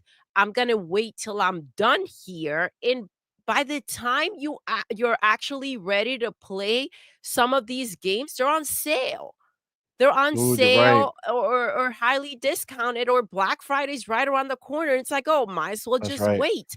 That urgency that people have kind of dials down because again, you're entertained with a lot of other games. And like Demo said before, Xbox is delivering high quality games. Like it's not a less than situation. You're getting their first party games thrown right in there day one. Listen, at the end of the day, it doesn't matter how big you are. If you are out there and you're saying, you know what, I'm going to have to cut off this studio, or I'm going to have to let these people go, or I can't focus on that IP because I have to do this, which is the guarantee, right? Yep. You need the bag, right? No one is above the bag. Agreed. Let So me. seeing a game like that, like Call of Duty, it opens a lot of doors for something like Game Pass that, let's not Absolutely. forget how it started. It wasn't the beast that it is now, and it's not the beast that is going to become. So this just opens the door to these other developers to kind of be aware that there are, and it's not necessarily like, oh, look at what happened with Call of Duty. If this is going to happen to me, is I have options. Yep. I have options. Let me tell you something. You nailed something very important that I think maybe we haven't really thought about. And I love the fact that you brought it up, is the idea that these games, okay, there's so many games out there that these once behemoth games outside of the really, really top of the pot, right? They are having a bunch of people who are like, I'll wait for the sale because I got Game Pass. I can go and play this other stuff that came out, right? Like you kind of get to be in a position where these people are not in this urgent state of mind where they have to run out and buy your game. So what does that mean? That means your number of people playing right off the rip is not as big as it would be if you put your game in Game Pass, right? You take the Game Pass bag, people are playing your game day one. 35 to 40 million people can click play day one and access your game and start spreading the word. Absolutely. Do you know what I'm saying? And Like let me that ask is you a question. huge. Do you That's think huge. that what Xbox is doing, this competing that they're doing, this boot on the neck that they're doing, do you think that only applies to PlayStation? It doesn't. Nope. They're going to have a lot more games coming out next year. And do you think that they're going to lead out of what? Fear, the gateway open for any game to go ahead and dominate for X amount of time? They're not. They're going to Agreed. keep the people that are in Game Pass busy. So you can go ahead and put your game out and see if the people that are busy, the X amount of people by then that are busy on Game Pass, if they're going to go ahead and say, let me put my library on hold to go and pay for this, to play this when this can wait, and let me do Agreed. what I have access to do right now. Agreed. Agreed. That I think is a huge thing to keep in mind when you're thinking about what the Game Pass effect is going to be on these bigger games, right? I just think that that's just the reality. So good on you, baby. That was perfect. All right, let me take this chapter. We're going to get into our last topic. It's not a crazy one. And it is the Avowed pre-order are now live. Right Yes. now, we obviously there's tons of games that go on pre-order. There's tons of things that happen, but this is the bigger thing for me right here. And Demo, you brought it up earlier in the show, but I did want to talk about it here so we can kind of give it its own chapter and kind of talk about it. Is the fact that Avowed is going to be the first game from the Xbox stable that's not Activision or Blizzard that is going to launch day and date into battle.net, which obviously, you all know Steam, right? Steam is the biggest one, right? And then you have, Epic that's kind of trying to make a name for itself. But battle.net is where World of Warcraft is, right? There are over 100 million people who access battle.net every single day. Every single day. And now Xbox is finally saying, you know what? Why do we have to segregate ourselves? This is our stuff. And now Avowed is going to launch day and date over there. And guess what's going to happen? Those 100 million people plus that log in every day are going to see Avowed and might just go ahead and purchase it there. Or they might see it and it might trigger them to go play it on Game Pass on the PC Windows app, right? Because they don't go into the PC Windows app, so they don't see it there, but they see it on battle.net now. I think that this is a huge, huge thing for Xbox to finally take advantage of their size, right? Take advantage of what they own and what they have available to them and go ahead and see what it does and see if you could benefit from this, which I could only see it as a positive, right? You have access to way more Absolutely. people. Baby, what do you think? What do you This is a here are your wings, go ahead and fly moment, right? This is what they've been saying. Some games are bigger than a platform, right? You got to put them out there. You got to go ahead and expose them and see if, people respond to it. If they take to it, you have to give them the kind of like the lead way, the biggest opportunity possible to go ahead and do great out there. Man, this is this is a big deal. This is a big deal that they're doing this. Um, and like you said, it's not simply about people going ahead and playing there. It's awareness, because that can lead to something else. They can go and say, "Oh shoot, let me go play it on PC. Let me go play it in Game Pass." Like this is just, and the Steelbook too is out. Right? We saw the pre-orders. For a second I thought there was a statue. Yeah, But I don't it's think the there skin. is. It's the Yes. skins. Yeah, it's the Um, skins. but they also have a steelbook. They're not leaving anything on the table, right? Because they could have came out with a basic case for it, but they're doing a beautiful steelbook. And you know, my boy Madman, he loves a steel book, especially that is, has as much detail as, the one they made for About. This is a big deal. Look at, even like we talked about, people saying that the people won't go out there and buy the games, but look at South of Midnight.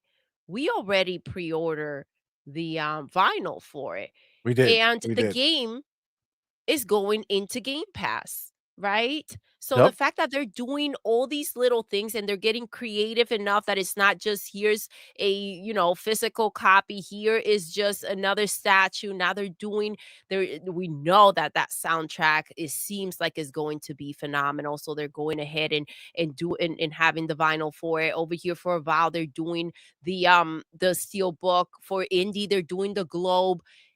they did a watch for Starfield. I love how they're getting out there in so many ways. But this is the first step, and probably a lot more to come to go ahead and hit battle.net.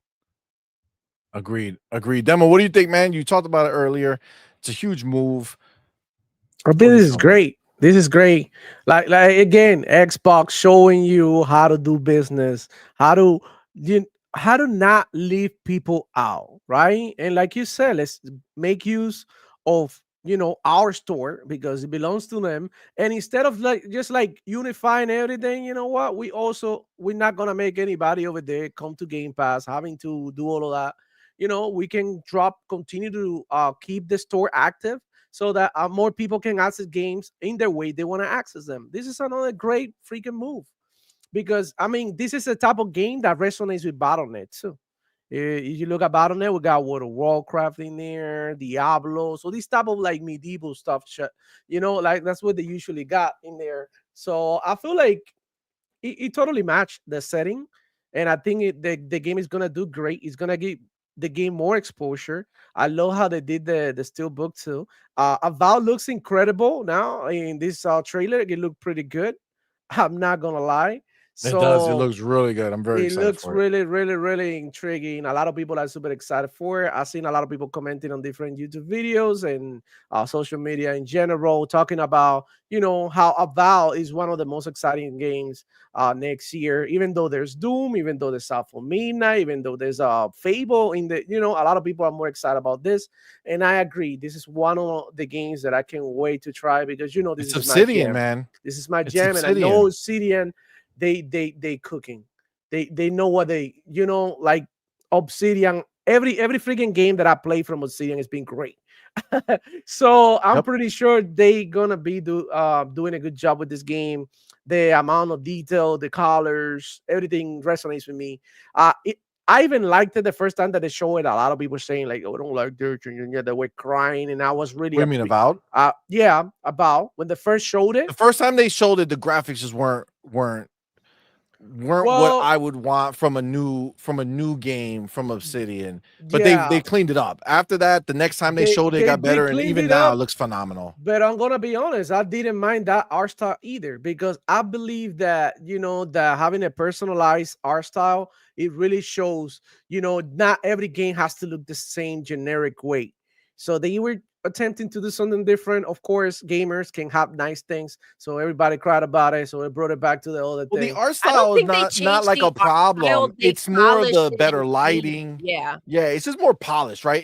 They still had a lot of time, and I think it's for this situation. Again, it's literally one showing to the next. First time they showed it, you could just tell that the lighting wasn't quite there yet, and it's like, okay, I understand the game still has time, but that was like the first time they showed Halo, right? I thought it looked great, but you can see the flaws that they messed up, right? Like the fog disappearing and stuff like that. Yeah, and I just feel like that was the first time they showed it. It was like, okay, obviously the promise is there, but I was really hoping, and I always knew it would get better, but I was like, okay, I need to see that, I need to see that go, get better, and they did. To their credit, they killed it. It looks phenomenal. Very, very excited, and I will be playing it 5 days early. Yeah, hell yeah, me too. I'm getting the $30 upgrade because they also give you the choice in Game Pass. You don't have to get the whole thing. You can just get you the $30 upgrade, and that's it. Same thing we did with Call of Duty. Same thing. I got the Vault Edition. I'm getting a season, so there's a lot of benefits behind it, which they're good ultimately for us, the gamer. So while people complain about this, I don't see it. I think this is a great idea. Battle.net users are gonna freaking love this, and they probably gonna, enhance the sales of the game. So all in all, I feel like this is a great move by Xbox. I hope they put every freaking Xbox game in Battle.net. If every first party game, Halo, whatever, put it all in there for people who wanna buy games off of that. Because a lot of people hate the Xbox app. Right? I never had an issue with it. It runs. Yeah, I'm fine with it. The people, I they're played a dramatic. game on PC and I just killed the app because what's the point of having it open? Yeah, some And people because live of in the those holiday. spaces, right? And they feel a certain type of way about it. But look, I think like you, I'm very excited. I think it's gonna be phenomenal. I did notice that the fight is rounding up and the new fight will be starting soon. It is the main event. So Hargeet, where you at, bro? We need you to come in and get your bars in, man. It's time. Oh, Do I it. didn't even realize I was not on camera. Yep. Yeah, it's it's good that they're doing this. I don't know what the benefit's going to be as far as sales numbers or anything like that. I don't know. We'll see if it matters. But It's cool. just Why not eyes, take right? It's advantage just of your better store? marketing, right?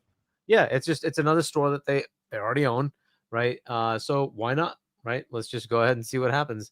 But I guess we'll see if they put more games in Battle.net as well, right? But again, they own it. This is just a question of what were they going to do with Battle.net. They had one with Bethesda's purchase as well, and I think they just closed it down. Yeah, but because then so nobody cared about that app, bro. nobody I cared about hated that using one. it actually. So yeah, it's cool. I still want them to go buy Valve, and then they'll just own the one that we really need. Facts. Well, they get a lot more with that for it's sure. just done. But either way, good that they're adding it in. What the heck, right? Hopefully it's not a lot of work. I assume it isn't. But yeah, just adding in another potential option. Do they do achievements in Battle.net or something like that? I'm not sure what they do with that one, but I don't know. I I'm sure mess they have their around own with it. version of it. yeah, I because that used would to be the use only thing that's Battle.net usually for different Diablo between the and stores, the right? other ones. Yeah, I Well- played Call of Duty on Battle.net too, and Diablo. So I don't remember it, but I mean, Yeah. maybe they linked it Yeah. in since the purchase. I'm not So quite sure. I wanted to add before we, move on, whatever, real quick. When I bought Diablo 4 of a Battle.net straight up, and when I played it on Game Pass on Xbox, it automatically put me with my characters and everything in the Xbox. Yeah, because you So still sign into your account. It's linked. Yeah, so it's linked. So that's a beautiful thing about all of this, the ecosystem and everything we've been talking about, that it keeps your game connecting, through the whole ecosystem. So that's beautiful. That's what I wanted to say. Absolutely. Well, listen, I think that this is huge moves. I love the fact that Xbox is now taking advantage. I hope to see more. I hope to see Xbox put all their games over on Battle.net. It's just going to, I mean, obviously they're going to use this as the test, right? And then you'll be able to see, does it trigger people who don't leave Battle.net, right? There's people who just live on Battle.net. Does it trigger those people to dip into the other games that Xbox makes and brings, right? So there's nothing but an upside here. There was not a downside. So I just think that's cake. Anybody else have anything to add about this situation right here? No, but I wanted to say that Xbox free games this weekend, you got in there Yakuza, Infinite Wealth, amazing game. Go check it out. You also get like football 25th. I think it's that came in. college. Infinite Wealth is now in Game Pass. Yeah, it's free on play, Xbox. free. You get a They 10-hour do trial. free play weekends. Yeah. So if you wanna, try it out, maybe buy it later. It's also at a discount, I think. So that's a beautiful thing too. Wanted to add, go to Epic Game Store and claim Castlevania Anniversary Edition is free in there. Don't be silly, bro. Guys, get you an Epic account, Epic Games account, and start downloading all the free games that they give you every freaking Thursday. Bro, like now in the holidays, they go crazy and they start giving away a bunch of games. That's how I got Death Stranding 2, Director's Cut. I had a bunch of games from Epic. So make sure you go ahead and claim it, because maybe the next Xbox, has Epic, and then you will have a full library of games. I have like close to 200 games just of an Epic store, claiming every take week. advantage where you can, man. It's literally free. Yep. Nothing but just nothing, downloading the freaking browser. Even if you don't have a PC that's strong enough to play these games, just still get the free games. One day you might, and then you'll have all those games. And it's still there. Yes, sir. That being said, we have the homie Spartan 661. Let's go. Spartan 661, bro. Thank you so much. My dude. Thank you so much, man. He went ahead and gifted another 5 on point for gamer memberships, man. Thank you so much, brother. We really appreciate it, man. Thank you so much. Y'all know what to do. Tell them, baby. Welcome to the family emoji in the chat. Welcome our newest members, man. We appreciate each and every one of y'all. Thank you so much. I don't have it up, so I can't see everyone who got it, but thank y'all for being here. And of course, the homie Spartan 661, man. Thank you so much, bro. It's really, really kind of you for doing that. So thank you, brother, man. Guys, I know it's shorter on the shorter end of things, but we're gonna wrap it up here. We do have our fight that we do want to watch. So, and I know we're all kind of having it in the background anyway. So, we're gonna go ahead, make it official, and we're gonna end the show early so we could go ahead and watch the show. But we did get our topics in. I just I condensed them a little bit instead of letting it breathe a little more. But that's okay, guys. Thank you so much. We appreciate y'all. Shout out to everyone who was in here who super chatted, man. We appreciate y'all. Shout out to everyone who is a member of our YouTube channel. You guys are the shit. So thank y'all. And of course, we do have to go ahead and shout out the homies who are our higher tier supporters on YouTube. So we thank you guys. We do have our YouTube elite members. So we have the homie Big Boy Mike. We have the homie Dark Angelic, and we have the homie Spoon Man. We appreciate y'all. Thank you so very much. And then, of course, we have our top tier, which is our inner circle members, man. You guys are awesome. And that, my friends, are the homies Big Migs Gaming and the homie Coach Hooded Canuck. So we thank y'all so very, very, very much. And, shout out the first 3 people who were in the chat today, the homie Music 72, E-Ranks, and Jonas the Dad. So we appreciate y'all. And the first top super chat for the day was Jonas the Dad with that $5 super chat. So we appreciate you, homie. And Spartan 661 with the gifted memberships. He gifted 10. Yes, thank you. On Point for Gamer memberships, man. Thank you all so much. Thank you, Spartan. Thank you, everyone. We appreciate y'all. And shout out to the homies that are here with us live right now. Our boys, Demo Flow Gaming and Hargeet Shani. Tell us what you got going on. Thank you guys again for being here. Demo, what you got? Where we at? Where we gonna find you? Come on, these guys know where to do it. You can find me on Twitter, ChicoCast with a K. You can find me here on YouTube, Demo Flow Gaming, here rocking every Friday night with the CMoney, Doodle, and Hargeet, talking that shit, slapping, and you know what I mean, destroying the galloping kind. Yeah, dándole cintazo. But yeah, that's what I've been doing. Got my show every Friday at 11 a.m. Eastern time. Go check me out. Next week, I'm going to be dropping a song. Next week. CMoney already heard it. I sent it to you, CMoney. Yes. I'm going to be dropping it next week on my channel. It's going to be the premiere. I'm going to be in there reacting to it with Power Boss. Shout out to Power Boss. I'll see you down there in the chat. And also with that Kenyo Nexus. Shout out to him. Go follow these guys and go follow everybody. Hit the like button. Subscribe to everybody. Me, Hargeet, CMoney, Doodle. If you're not subscribed, I don't know what the hell you've been doing and you've been subscribed to this Pony Bus, man. Let me tell you, I'm going to treat you like my son who failed to ask. So, nah, man, the baby's too little, but I do be like, damn, bro, like you really need a spanking right now. Like, bro, come on, bro. Sometimes he be crying and shit. I love him, bro. That's the best thing. But anyways, man, yeah, absolutely. You guys go follow us. We're doing our thing, putting in for the gaming community. A lot more cool stuff is gonna be going on. So y'all already know. Go check me out. Check everybody out. Have a great night. Enjoy the fight. Enjoy your night. You already know the deal. Yeah, it's your boy Demo Flow checking out. That's what's up, man. Thank you, player. And of course, the homie Hargeet Shani. Let them know where you at. Where's your book? Tell everybody. Yeah, so my channel, Hargeet 1 on YouTube. Check it out. And then shop.chani.us if you want to pick up my book. Tomorrow we'll be on at 6 p.m. US Eastern Time on Fawn's Gaming channel for GameStop Live. Check that out. Yep. And then your Web Dave Sunday? Sunday at 7 p.m. US Eastern Time. Yep, with Web Dave on Web Dave's channel. Web Dave. Awesome. All right. Very cool, man. And get his book, Hargeet, shop.chani.us. Let's do it. Follow this man. He's the man. All right, guys. Listen, we're going to get out of here. The show's starting. I see them. They're already talking shit to each other on the show. It's going to be crazy. Guys, remember, we'll be back on Sunday. Morning Quest, 10 a.m. Eastern Time. Doodle and CMoney. We're going to have some fun. It's It's going to be a great time. So definitely come check us out there. And with that, we're going to end the show the way we end every single show. Doodle. Yes. We're done. We are. Until next time. You're intruding. You're